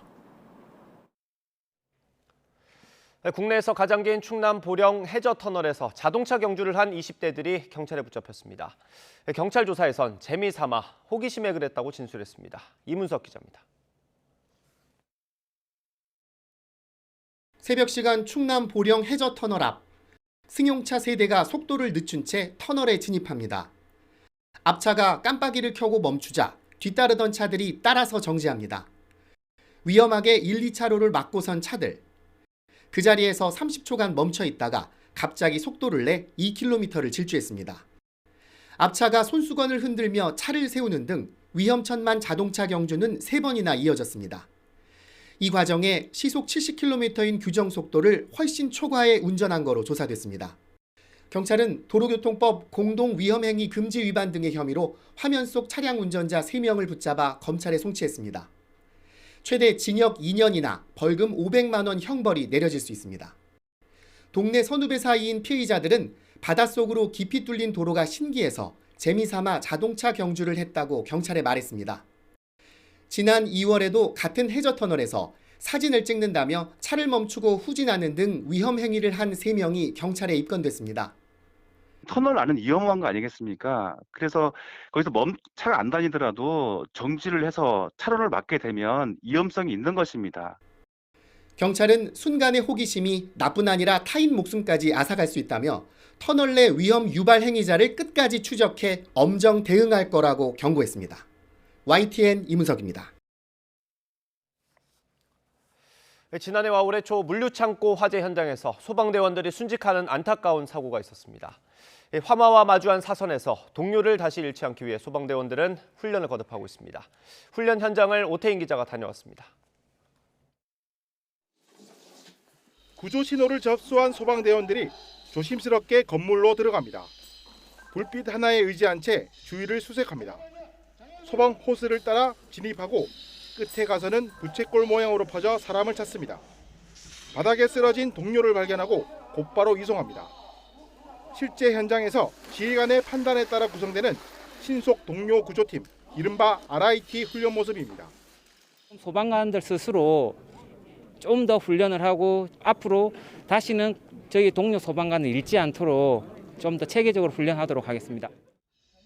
이번 훈련에는 신속 동료 구조팀 훈련뿐 아니라 개인별, 팀별 훈련도 함께 열렸습니다. 소방대원들이 구조 현장에 항상 들고 가는 도끼로 지지대를 만들어 창문으로 탈출도 하고 소방 호스를 밧줄 삼아 건물 안을 손쉽게 벗어납니다. 또 의식을 잃은 동료를 구출하는 방법도 공유하면서 위기 상황에 대비했습니다. 일선 구조대와 화재 진압 대원들에게 이런 저희 특수구조대원들의 시범을 통해서 일선에서도 위험 상황에 부딪혔을 때 대원이 혼자서 탈출하거나 팀 동료 관련돼서 구출할 수 있도록 준비하기 위해서 2012년부터 지난해까지 10년 동안 현장 활동을 하면서 순직한 소방관은 44명, 다친 소방관은 6,155명에 달합니다. 이번 소방 현장 위험 상황 훈련이 소방대원 서로를 지킬 수 있는 밑거름이 될지 주목됩니다. YTN 오태인입니다. 네, 최근 반려동물처럼 반려식물을 키우는 사람들이 늘고 있습니다. 코로나19 위기의 장기화로 인해서 심리적 안정감이 필요한 사람들이 특히 반려식물을 많이 찾는다고 하는데요. 이러다 보니 식물 호텔이나 식물 병원 같은 서비스도 등장했습니다. 식모기를 맞아서 황윤태 기자가 직접 현장에 다녀왔습니다. 큰 식물원 모양의 카페 안, 뾰족하고 푸른 잎의 타마린드, 붉은 단풍잎을 연상하게 하는 휴케라와 특이한 모양이 매력적인 셀렘까지.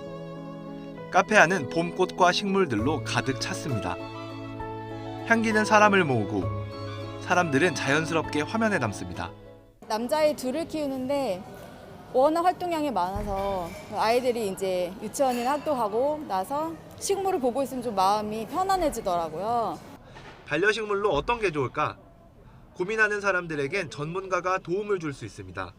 밀폐된 공간 안에서 머무는 시간들이 많으시다 보니까 조금 공기에 좋거나 좀 힐링을 취하실 수 있는 식물을 찾으시는 분들이 좀 많이 한 20%에서 30% 정도 증가를 한 것 같아요. 식물 호텔도 등장했습니다. 이곳에서는 식물을 맡아 관리해 줍니다. 파는 데에서 끝나는 게 아니라 이후 보관까지 해주는 서비스입니다. 여기 있는 식물들은 모두 주인이 있는데요. 여행이나 출장을 떠난 사람들이 잠시 맡긴 것들입니다. 마치 호텔처럼 배기호 푯말들이 붙어 있습니다. 근래에는 조금 신혼여행이라든지 이렇게 장거리 여행을 가시는 분들도 늘어나고 있어가지고 앞으로 이용객이 좀 많아질 것 같아요. 상처가 나거나 일부가 썩은 반려식물을 위한 온라인 병원도 있습니다. 경기도가 운영하는 식물병원에는 한 달 동안 6만 명이 방문했습니다. 반려식물 사진과 상태를 적어 놓으면 식물 전문가가 상세하게 대답해주는 방식입니다. 코로나로 하면서 사람들이 이렇게 식물 키우시는 분들이 많이 늘어난 것 같기도 하고, 사이버 식물병원처럼 온라인 같은 경우 가정원에 하시는 분들이 거의 한 80% 차지하시거든요. 이처럼 반려식물에 대한 관심이 높아진 건 코로나 위기의 영향도 큽니다. 좁은 공간에서 홀로 생활하는 경우가 생기다 보니 치유 개념으로 반려식물을 가까이 두려 하기 때문입니다. 시각적으로 사람들한테 좀 이제 초록이 주는 편안함? 그런 것들도 줄 수가 있고요. 또 식물을 기르는 것 자체가 사람한테 굉장히 심리적인 안정감을 주거든요. 코로나 위기로 생명의 소중함을 다시 한번 되새길 수 있는 요즘, 반려식물이 사람들 사이에서 인기를 끄는 이유이기도 합니다. YTN 황윤태입니다. 식목일이자 절기 청명인 오늘도 봄 기운이 물씬 풍기겠습니다. 아침까지는 다소 쌀쌀하겠지만 한낮에는 서울 기온이 16도까지 올라서 어제만큼이나 따뜻하겠는데요.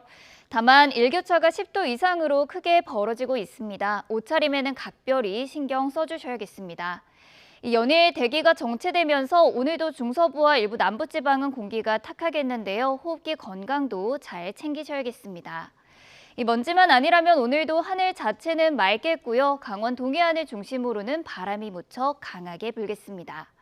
현재 기온 살펴보도록 하겠습니다. 현재 서울 기온은 5도, 대전은 2.8도, 대구는 6.4도를 나타내고 있습니다. 이 낮 기온은 어제와 비슷하겠는데요. 오늘 서울의 한낮 기온은 16도, 대전은 18도, 대구와 울산은 21도 선까지 크게 오르겠습니다. 당분간 일교차가 크게 벌어지겠고요. 목요일에는 중서부와 호남 지방에 비가 내리겠습니다. 지금까지 날씨 정보였습니다. 네, 굿모닝 YTN 이어갑니다. 어제 저녁 위례 신도시 부근에 있는 야산에서 불이 났습니다. 불이 4시간 가까이 이어지면서 한때 주민 대피령까지 내려졌습니다. 이경국 기자입니다. 경기도 하남시에 있는 위례 신도시. 빽빽한 아파트 단지와 마주한 야산에서 새빨간 화염이 산줄기를 타고 번집니다. 뿌연 연기도 끊임없이 솟구칩니다.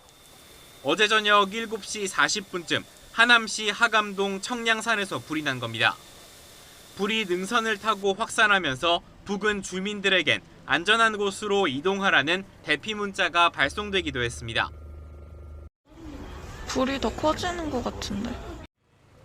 소방당국은 아파트 단지 부근 방어선을 구축하고 즉각 진화 작업에 나섰는데 경기도 다른 지역 소방차들도 현장에 투입됐습니다. 하남시도 전 직원을 비상 소집해 진화와 안전조치 등을 도왔습니다. 결국 불은 3시간 40분 만에 완전히 꺼졌습니다. 불이 아파트 단지 반대편으로 번져 다친 사람은 없었지만 소방서 추산 임야 8만 제곱미터가 불에 탄 것으로 파악됐습니다. 부근에는 유네스코 세계 문화유산인 남한산성도 있었지만 다행히 피해를 보진 않았습니다. 화재 현장입니다. 이곳은 등산로 바로 옆에 있는 곳인데 보시다시피 모든 곳이 새까맣게 그을린 모습입니다. 가파른 산세의 진화 작업은 한때 난항을 겪기도 했습니다. 경사가 심하고 그래서 좀 진압하는데 좀 어려웠던 것 같습니다. 다행히 그래도 바람이 없어서 이게 급속한 연소 확대가 안 돼서. 산림청과 소방당국은 정확한 화재 원인과 피해 면적을 조사하고 있습니다. YTN 이경국입니다. 청명과 한식을 앞두고 산불 위기 경보가 경계로 한 단계 강화됐습니다. 산림청은 어제 오후 3시를 기해서 국가 산불 위기 경보를 주의에서 경계로 격상한다고 밝혔습니다. 동해안 산불이 꺼진 이후 산불 위기 경보는 주의 단계를 유지했지만 절기 청명과 한식 명절을 앞두고 건조하고 포근한 날씨가 이어지면서 산불 위험이 다시 높아지고 있습니다. 산림청은 내일 한식이 지난 뒤 이번 주 목요일쯤 내륙에 단비가 내리겠지만 양이 적어서 당분간 산불 위험이 커지겠다며 경계와 주의를 당부했습니다. 네, 어제 0시부터 밤 9시까지 전국 17개 시도에서 코로나19 확진 판정을 받은 사람은 25만 9,636명으로 집계됐습니다. 전날 같은 시간대 집계치인 12만 7,892명보다 13만 1,744명 많습니다. 휴일 검사 수 감소 영향으로 확진자 수가 줄었다가 월요일 검사 수가 늘면서 다시 확진자 수가 대폭 증가한 것으로 보입니다. 하지만 1주 전 같은 시간대 집계치와 비교하면 7만 4,315명, 2주 전보다는 6만 9,469명 감소했습니다. 네, 코로나19 감소세가 이어지는 가운데 정부는 스텔스 오미크론 확산에도 2차 정점이 형성될 가능성은 작다고 내다봤습니다. 이에 확진자 격리 기간 단축을 포함한 일상 회복을 위한 논의에 속도를 내고 있습니다. 이영원 기자입니다. 국내 코로나19 유행 추이 변수로는 스텔스 오미크론, BA2 확산이 꼽힙니다. 기존 오미크론 변이와 중증도 차이는 없지만 전파력이 30% 정도 빠른 것으로 추정되기 때문입니다. 다만 빠르게 퍼져나가도 현재 감소세를 꺾지는 못하고 감소폭만 줄여 유행이 길어지는 정도에 그칠 것이란 게 정부 평가입니다. 국내 점유율이 50%를 넘겨 우세종이 됐지만 전반적인 환자 감소세가 이어지고 있는 점을 근거로 들었습니다. 이에 감소세 이후 다시 확진자가 급증한 해외와 달리 국내에서는 이 같은 2차 정점이 나타나지 않을 가능성이 크다고 봤습니다. 오미크론과 BA2가 합쳐진 XE 변이 역시 전파력은 클 수 있지만 방역 전략이 달라질 정도의 차별점은 없을 것으로 분석했습니다.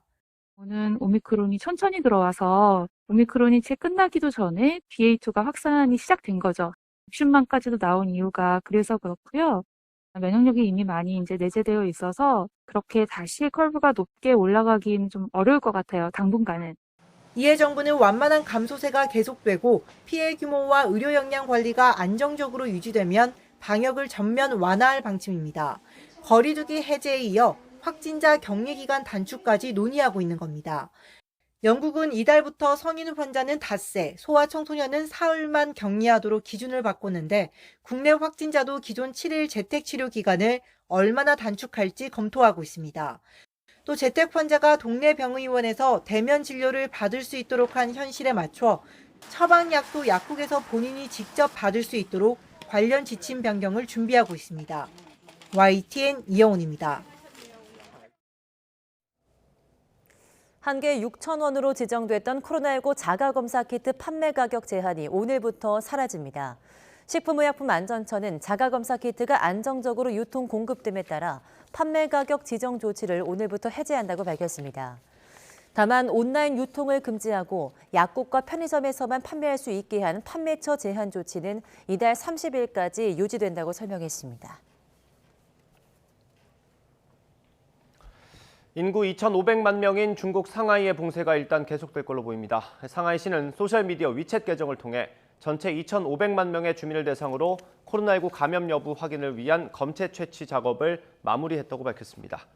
상하이시는 앞으로 PCR 검사를 통한 감염 여부 확인과 감염자 이송, 그리고 분석, 판단 등 업무를 진행하겠다고 밝혔습니다. 상하이시 당국이 구체적으로 언급하진 않았지만 이번 발표를 통해 원래 오늘 새벽 3시까지로 예정된 봉쇄 해제가 이루어지지 않을 거라는 점을 애둘러 밝힌 겁니다. 네, 미국에서 코로나19 변이인 오미크론의 합의 변이인 스텔스 오미크론의 비중이 72%까지 상승한 것으로 나타났습니다. 미국 질병통제예방센터는 현지 시간 4일, 지난달 27일부터 이달 2일 기준 신규 확진자 가운데 스텔스 오미크론 감염자 비중을 72.2%로 추정했습니다. 미국에서 스텔스 오미크론의 비중은 오미크론 유행이 한창이던 지난 1월 9일부터 15일에는 0.2%에 불과한 것으로 추정됐지만 3월 이후 상승해 마지막 주에는 57.3%로 올라서면서 우세종이 됐습니다. 윤석열 당선인이 추진하는 대통령실 집무실 이전과 관련해 오늘 국무회의에서 다뤄질 것으로 전해진 예비비 안건의 상정이 불발됐습니다. 대신 조만간 임시 국무회의를 열어서 처리될 예정입니다. 청와대 관계자는 오늘 대통령 주재로 열리는 국무회의에 집무실 이전 예비비 안건이 올라가지 않는다고 밝혔습니다. 이 관계자는 청와대와 당선인 측이 실무협의에서 합의를 이룬 예비비 안건이 보고됐지만 몇 가지 추가로 확인할 게 있어서 미뤄졌다면서 다만 최대한 빨리 한다는 방침이라고 전했습니다. 정부 부처 간 협의에서 안보 관련 부분에서 추가 검토가 필요하다는 결론이 나온 걸로 전해졌습니다. 윤석열 당선인이 한덕수 국무총리 후보자를 발표하기 전에 내각 인선안을 미리 건넸던 사실이 전해졌습니다. 인사 추천권을 보장하는 윤석열표 책임 총리 철학이 반영됐다는 건데 그대로 실현될지 주목됩니다. 김승환 기자입니다. 윤석열 당선인은 인선 발표 이틀 전 한덕수 전 총리에 국무총리직을 맡아달라고 전화를 걸었습니다. 이때 당선인은 내각 인선안을 통째로 전달하라고 참모진에 지시했습니다. 이튿날 두 사람은 샌드위치를 먹으며 3시간 저녁 회동을 했는데 미리 공유한 인사안을 두고 깊은 대화를 나눴습니다. 새로운 정부의 강요를 국회 인사청문을 요청해야 되기 때문에 그 인사 현안에 대한 논의를 좀 했습니다. 당선인 측 핵심 관계자는 임명될 총리와 내각 구성을 3시간 이상 논의한 전례가 없었다면서 후보자가 실질적 재청권을 행사하고 있는 거라고 의미를 부여했고 인수위 관계자도 인사권 없는 총리, 인사권 없는 장관이 제왕적 대통령제의 폐해라는 게 당선인 철학이라며 책임 총리제를 강조했습니다. 대통령과 총리가 업무를 나누는 방식은 아니지만 장관 임명재청권 등 헌법상 보장된 총리의 권한을 충실히 보장해주겠다는 겁니다. 자기가 같이 일할 사람 고르라 그러면 자기가 잘 되기 위해서도 실력 없는 사람 뽑겠습니까? 이와 함께 역대 정부가 청와대 중심으로 국정을 운영했다는 비판에서 자유롭지 못했던 만큼 차별화하려는 시도라는 해석도 나옵니다. 그분들의 의지가 없어서가 아니라 노력을 해도 그 오랜 관성과 간행을 끊어내기는 쉽지 않았을 거라 생각하고 저희도 새기면서 임하려고 합니다. 다만 임명직인 총리가 대통령 뜻을 거스르기 힘든 구조 속에서 윤석열표 책임 총리제가 성공적으로 정착할지는 취임 이후 국정 운영이 어떤 모습으로 펼쳐질지에 달렸다는 지적이 나옵니다. YTN 김승환입니다. 이재명 전 더불어민주당 대선 후보 배우자 김혜경 씨가 법인카드를 유용했다는 의혹과 관련해 경찰이 경기도청을 10시간 동안 압수수색했습니다. 경기 남부경찰청은 어제 오전 10시 20분부터 수사관 10여 명을 투입해 경기도청의 유관부서를 10시간 동안 압수수색했습니다. 경찰은 김 씨의 법인카드 의혹뿐만 아니라 의약품 대리 처방 등 함께 고발된 다른 혐의에 대해서도 자료 확보를 시도할 예정입니다. 선거 캠프 출신 인사를 시 산하기관에 부정 채용한 의혹을 받고 있는 은수미 성남시장이 11시간 동안 경찰 조사를 받고 오늘 새벽에 귀가했습니다. 경기 남부경찰청 반부패 수사계는 어제 오후 2시 은 시장을 피의자 신분으로 소환해 오늘 새벽 1시까지 조사했습니다. 조사가 끝난 뒤 은 시장의 조사 열람에 상당한 시간이 걸린 걸로 전해졌습니다. 은 시장은 대부분 혐의를 부인한 것으로 알려졌습니다.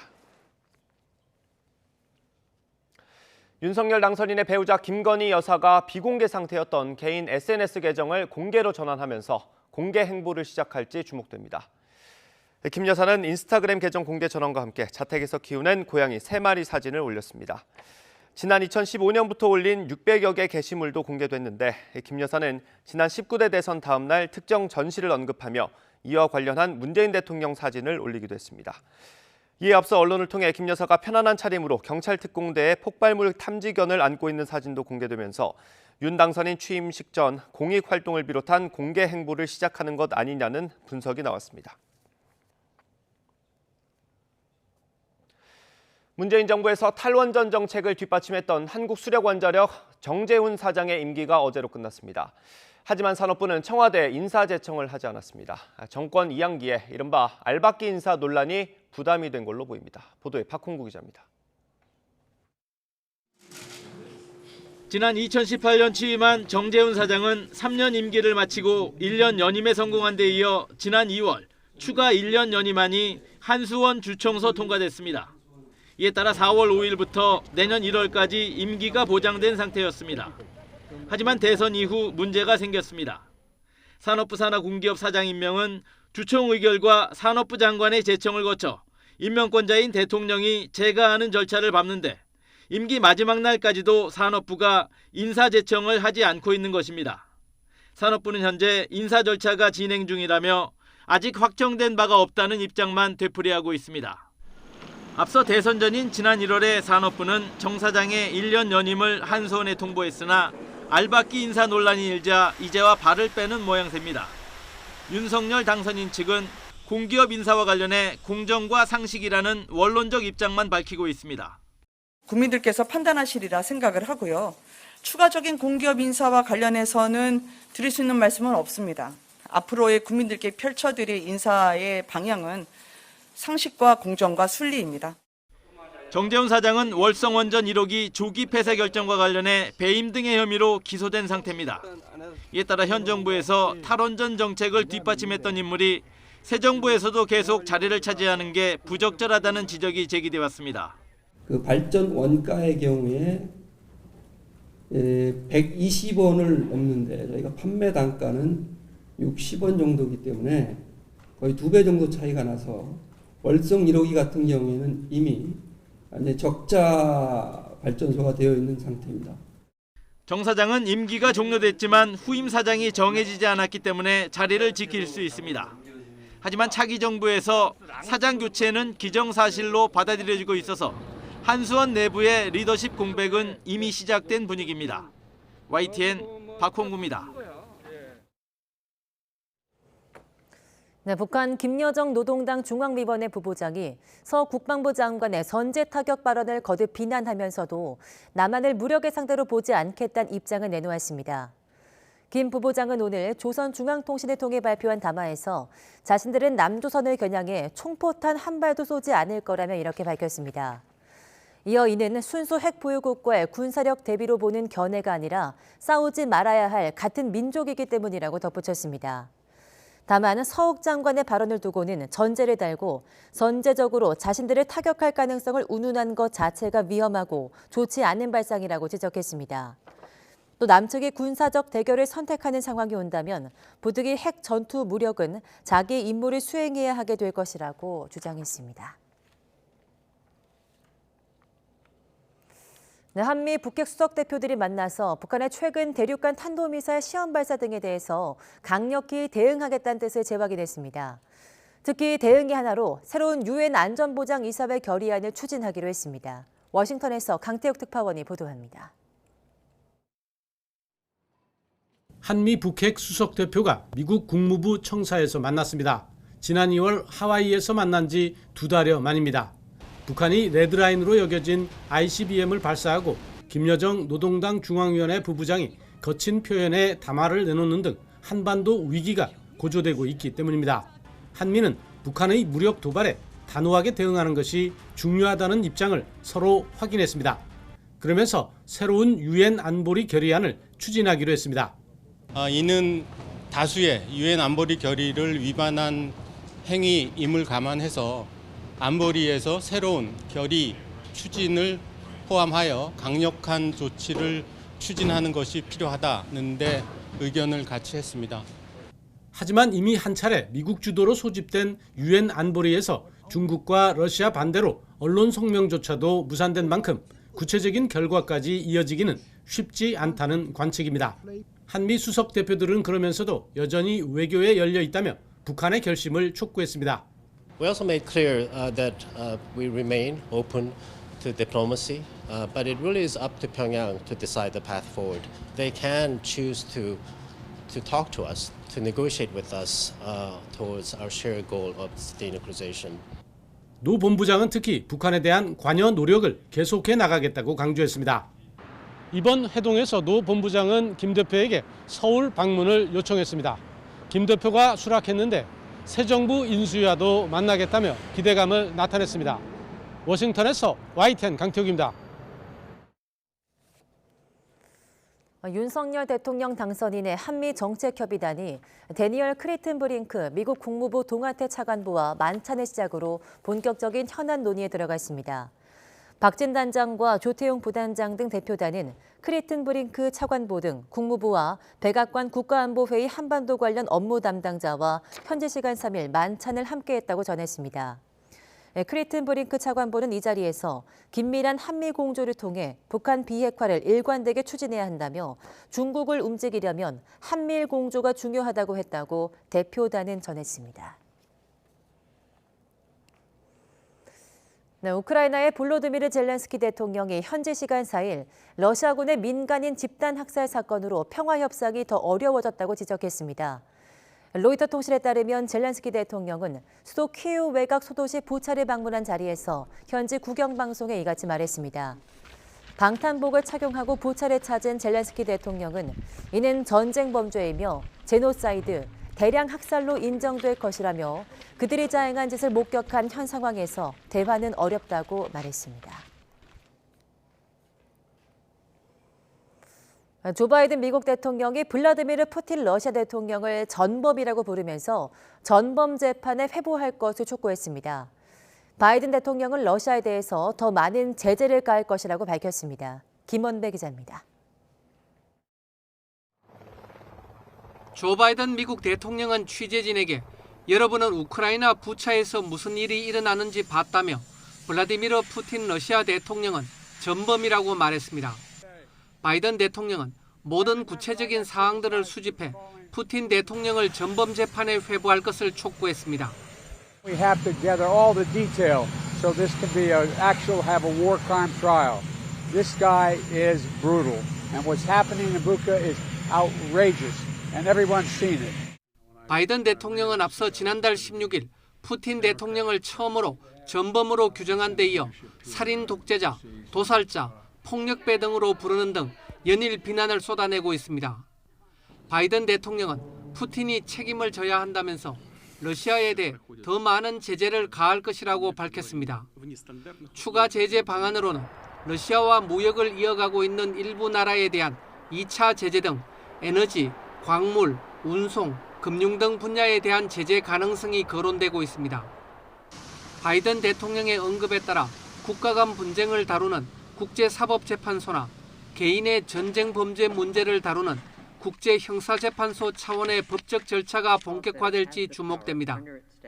우르줄라 폰데어 라이엔 유럽연합 EU 집행위원장은 성명에서 EU가 앞서 전쟁 범죄와 반인도적 범죄를 조사하고 증거를 수집하기 위해 우크라이나와 공동조사팀을 설치했다는 점을 밝혔습니다. 이어 EU는 우크라이나 검찰을 지원하기 위해 현장에 조사팀을 파견함으로써 이런 노력을 강화할 준비가 돼 있다고 밝혔습니다. 미첼 바첼레트 유엔 인권 최고대표 역시 부차와 다른 지역에서 나온 보고들은 전쟁 범죄의 가능성, 국제인도주의법의 중대한 위반, 국제인권법의 심각한 위반에 대해 중대한 문제를 제기하고 있다고 말했습니다. 바첼레트 대표는 피해자의 신원 확인과 증거 보존, 독립적인 조사, 희생자와 가족에 대한 보상과 구제 조치 등을 촉구했습니다. YTN 김원배입니다.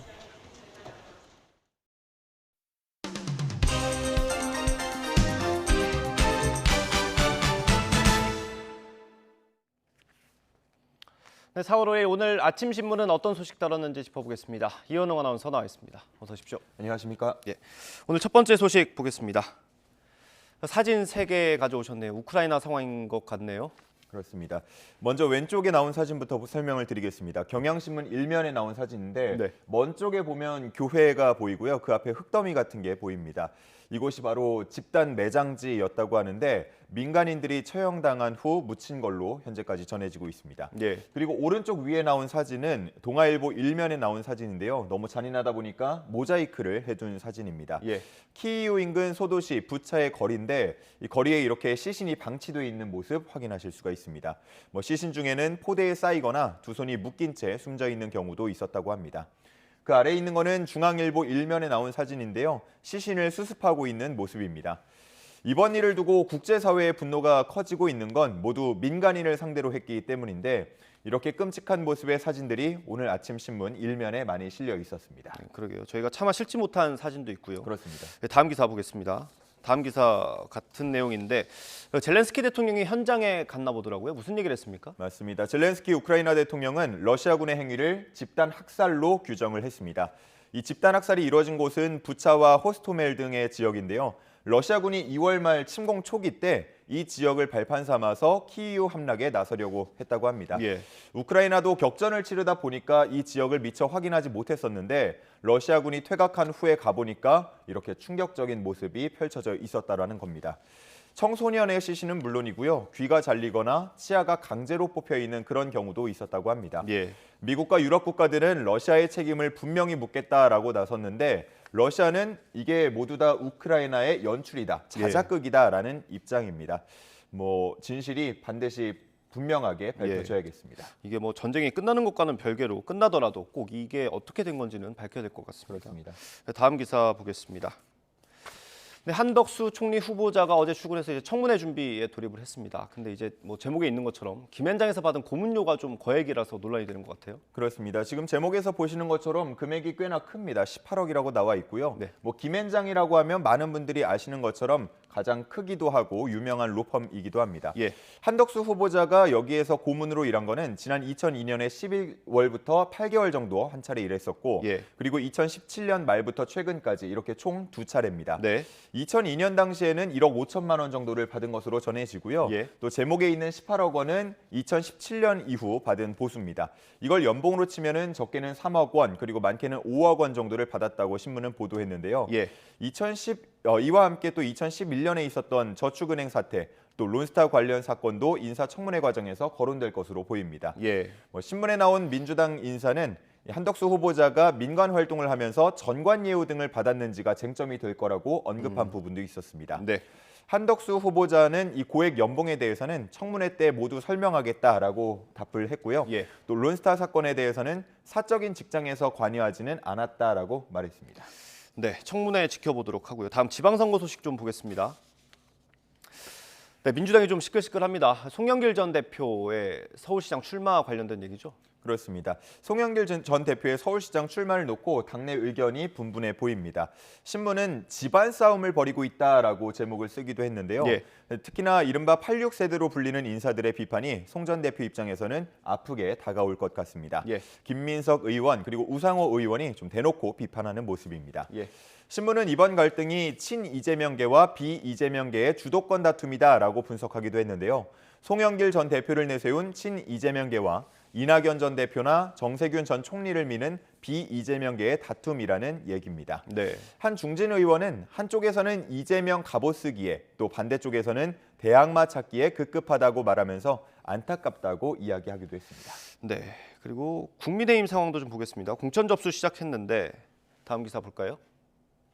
이정현 전 의원은 국민의힘 입장에서는 좀 열세인 지역에 출마하겠다고 밝혔네요. 그렇습니다. 몇몇 곳에서 출마 선언이 이어지고 있는데 말씀해 주신 대로 이정현 전 의원은 전남지사에 출사표를 냈습니다. 네. 어제 기자회견을 열어서 출마 선언을 했는데요. 너무 사랑하는 호남에 대해서 한 번쯤은 미치게 일하고 싶다라는 이야기를 했습니다. 네. 그리고 충남지사에는요. 김태흠 의원으로 가닥이 잡히는 모습인데 이준석 대표가 직접 만나서 출마를 요청한 것으로 전해집니다.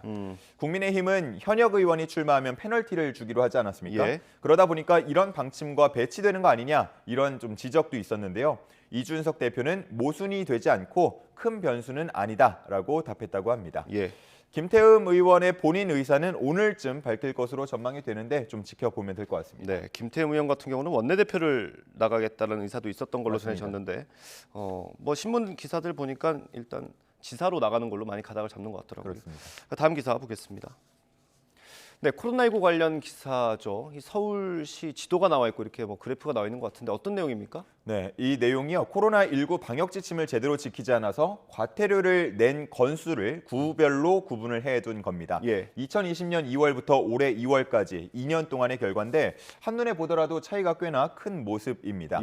가장 많이 과태료를 낸 건 강남구였고요. 가장 적은 곳은 금천구였습니다. 보면은 4,737건 강남구고 금천구는 25건에 불과합니다. 뭐 인구수나 업소 수에 의한 차이로 볼 수도 있겠는데 이렇게 두 지역만 따져보면요. 강남구가 금천구에 비해서 인구는 2.2배, 또 숙박 음식업소 수는 3.2배인데 과태료를 낸 건수는 두세 배 차이가 아니고요. 189배 차이였습니다. 이거를 또 인구 1000명당 적발 건수로 따져봐도요. 강남구는 8.8건이었고 금천구는 0.1건에 불과했습니다. 결국은 같은 방역 지침에도 각 구청마다 과태료를 부과할지 아니면 계도 수준에서 끝낼지 이 방침이 달랐다라는 걸 의미하는데요. 당장의 과태료도 문제지만 과태료를 낼 경우에는 정부의 방역 지원금도 받지 못하게 되기 때문에 연수에 대해서 더 큰 작용이 있었습니다.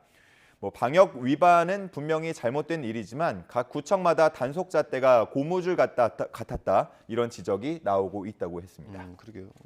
소상공인 입장에서는 이런 그 고무줄 잣대가 사실 굉장히 불편하고 힘들 수도 있거든요. 그렇죠. 네, 다음 기사 보겠습니다. 네, 비트코인 뭐 투자 바람이 조금 잦아들긴 한 것 같은데 이제 채굴할 수 있는 비트코인이 얼마 안 남았나 봐요. 그렇습니다. 총 2,100만 개가 발행이 된 것으로 알려져 있고요. 이 중에서 지금까지 1,900만 개가 채굴이 됐다고 합니다. 여기서 말하는 이제 채굴이라고 하면요. 복잡하게 얽혀 있는 비트코인 전체 거래가 제대로 기록되고 있는지를 입증하고 또 복잡한 수학 연산을 푼 사람에게 코인을 지급하는 걸 의미합니다. 전문 채굴업자들은 컴퓨터를 여러 대 사서 오랜 시간 작업을 하면서 채굴을 하고 또 여기서 돈을 벌기도 하는데 그런데 이제 이 채굴할 양이 200만 개만 남았다라는 기사입니다. 근데 이 200만 개가요. 뭐 다 따지고 보면은 모두 채굴이 되려면 2140년 정도까지는 채굴할 양이라고 합니다. 아직 많이 남았네요. 아직 많이 남은 것으로 볼 수 있고요. 이 모든 채굴이 끝나고 나서 과연 비트코인의 미래는 어떻게 되느냐 이에 대한 전망이 나오고 있는데 다소 엇갈리는 모습입니다. 채굴이 끝나서 더 이상 거래를 기록할 동기가 사라지고 그렇게 되면은 전체 생태계가 유지되기 어렵다라는 비관적인 전망도 나오고 있고요. 반대로 비트코인 희소성이 더 커지기 때문에 가격이 오히려 상승할 거다. 그것만으로 충분히 채굴업자가 존재할 이유가 있다라고 낙관적으로 보는 시선도 있습니다. 참 이게 다 채굴이 되고 난 후의 모습이 궁금해지는데 2140년까지 제가 살지는 못할 것 같아서 그때까지 기다리진 못하겠네요. 그때까지는 확인은 못할 것 같습니다. 그렇습니다. 다음 기사 보겠습니다. 식목일 관련 기사인 것 같은데 이게 식테크라는 말이 좀 생소합니다. 어떻습니까? 그렇습니다. 제목을 보면은 지갑과 마음을 다 위로하는 식테크 시대라고 되어 있는데요. 이 식테크라는 말은 말 그대로 식물과 재테크가 합쳐진 말입니다. 식테크가 되는 이 식물은 희귀 식물인데요. 이파리 한 장에 수십만 원에서 수백만 원에 이르기 때문에 잘 키워서 잎을 한 장씩 떼어내서 뿌리를 새로 내리게 하고 뭐 이런 식으로 해서 개체를 분양하는 그런 식의 재테크를 말합니다. 물론 뭐 식물의 인기가 이렇게 최근에 많아지고 있는 게 돈 때문만은 아닌데요. 코로나19 이후에 실내 활동이 늘어나면서 식물이 인테리어 효과도 있고 또 정서 안정에도 도움을 주기 때문입니다. 이 기사에는 풀멍이라는 말도 나와 있는데 멍하니 풀을 바라보면서 심리적 안정감을 얻는 걸 말하고요. 또 식물과 집사를 합친 식집사라는 말은 요즘 집에서 마치 반려동물 기르는 것처럼 반려식물을 키우는 사람들이 많아지고 있다는 걸 의미합니다. 요즘 이런 식집사도 상당히 많아지고 있다고 합니다. 그러게요. 여기 나와 있는 이름을 하나도 모르겠습니다. 어렵네요. 어렵습니다. 마지막 기사 보겠습니다. 어제 기대하신 분들 많았을 텐데 다음 기사 볼까요? 어제 많이 기대하신 분들 있을 텐데 BTS가 뭐 수상에는 수상을 하지는 못했습니다. 뭐 화나기도 하고 조금 뭐 안타깝기도 할 텐데 어떻습니까 기사는? 저희도 뭐 마찬가지지만 아마 대부분 언론사에서 이 BTS의 수상을 예상하고 관련 리포트라던가 영상을 많이 만들어뒀을 텐데 이걸 시청자분들께 전해드리지 못해서 상당히 아쉬웠습니다. 지난해에 이어서 올해도 후보에는 올랐지만 수상에는 실패했고요. 시상식 이후에 BTS 멤버들이 라이브 방송을 열어서 팬들과 소통했습니다. 리더 RM 같은 경우는 기분은 좋지 않지만 오늘까지만 슬프고 내일부터는 기분 좋게 가려고 한다라고 했으니까 아마 오늘부터는 기분이 좋을 것 같고요. 멤버 슈가는 슬퍼할 일이 아니고 대단한 일이다라고 말했습니다. 또 멤버 정국 같은 경우도 좋은 무대를 많이 봐서 자극을 많이 받았다라면서 아쉬움보다는 앞으로의 기대를 더 많이 얘기를 하는 모습이었습니다. BTS의 팬 아미들 역시나 상이 BTS의 영향력을 정의하지는 못한다라고 하면서 BTS는 지금까지도 상 없이 자신의 길을 잘 걸어왔다라는 얘기를 했습니다. 이 BTS 멤버들이나 아미 또 수상 소식을 기다렸던 많은 분들께서 아쉬움이 없다면 거짓말이겠지만요.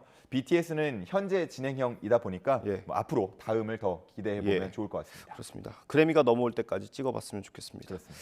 네, 오늘 말씀 여기까지 듣겠습니다. 고생하셨습니다. 감사합니다.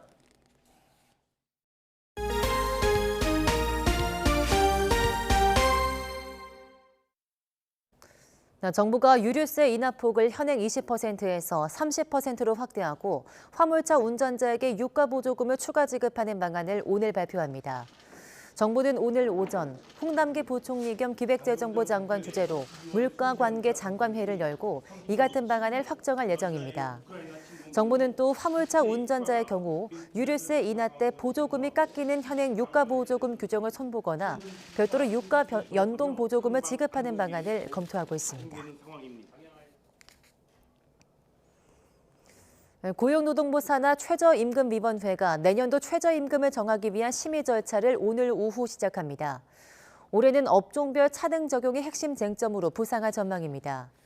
윤석열 대통령 당선인은 대선 과정에서 업종별 차등 적용의 필요성을 언급했습니다.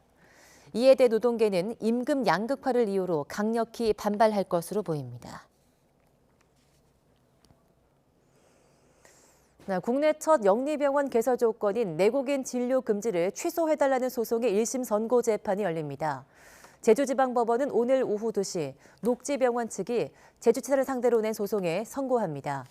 1심 판결 결과에 따라서는 앞으로 영리병원 개설을 놓고 반대 운동 등 사회적 파장이 클 것으로 보입니다.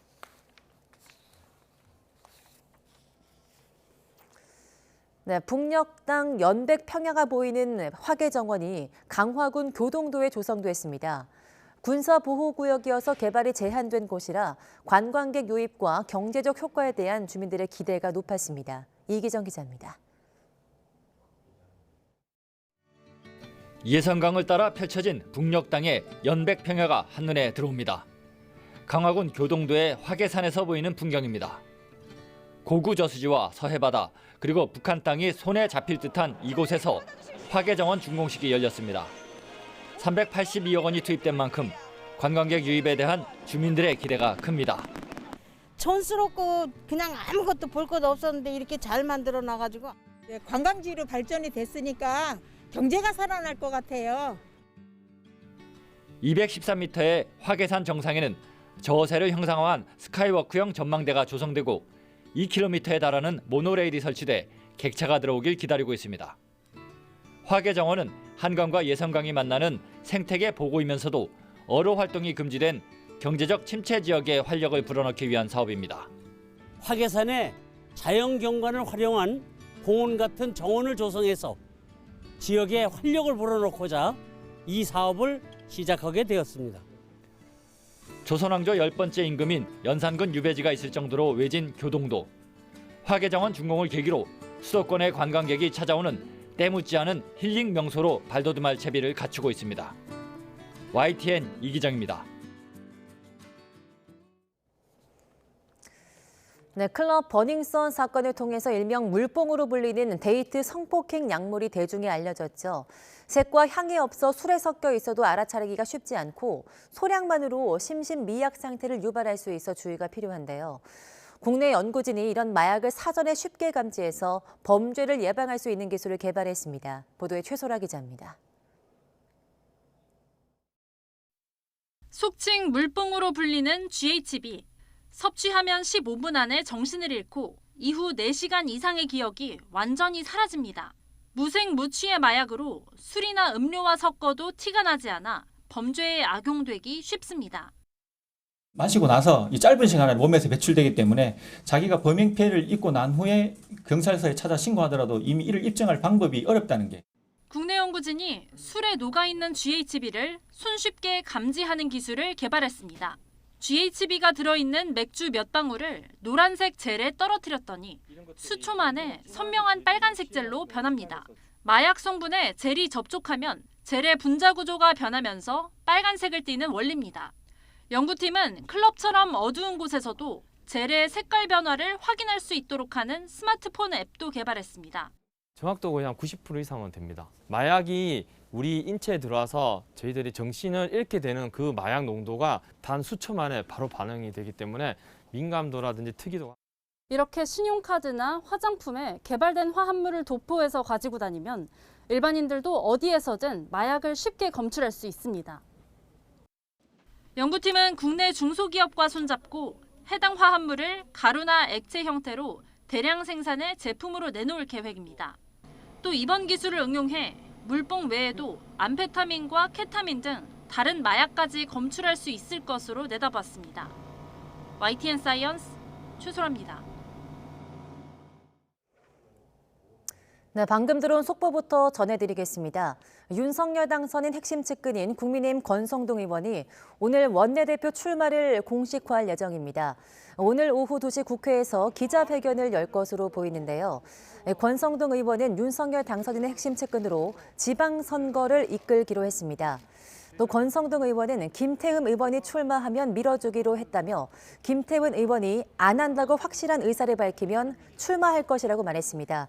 앞서 김태흠 의원이 원내대표를 출마할 것이라고 알려졌지만 충남지사로 출마하기로 마음을 돌린 것으로 전해지고 있습니다. 다시 한번 알려드리겠습니다.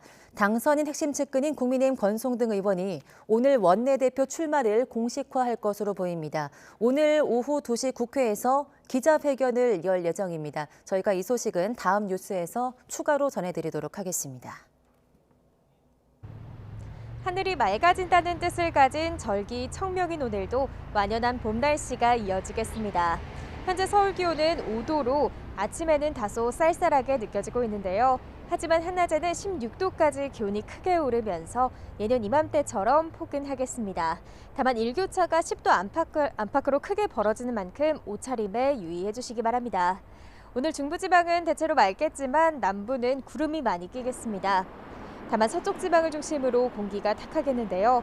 경기 남부와 충남은 종일 나쁨, 서울 등 그 밖의 중서부와 일부 남부지방은 오전 한때 대기질이 나쁨 수준을 보이겠습니다.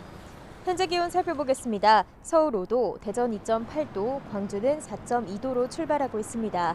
한낮에는 기온이 큰 폭으로 오르면서 포근하겠습니다. 서울 16도, 대전 18도, 광주 19도, 대구는 21도가 예상됩니다. 당분간 일교차 큰 봄 날씨가 이어지겠고요. 다가오는 목요일 오전에는 중부와 호남 지방에 비가 내릴 전망입니다. 대체로 맑은 날씨 속에 내륙의 대기는 점점 건조해지고 있습니다. 여기에 강원 산간에는 바람까지 강하게 부는 만큼 산불 등 화재 발생하지 않도록 불씨 관리 철저히 해주시기 바랍니다. 지금까지 서울 상암동에서 YTN 윤수빈입니다.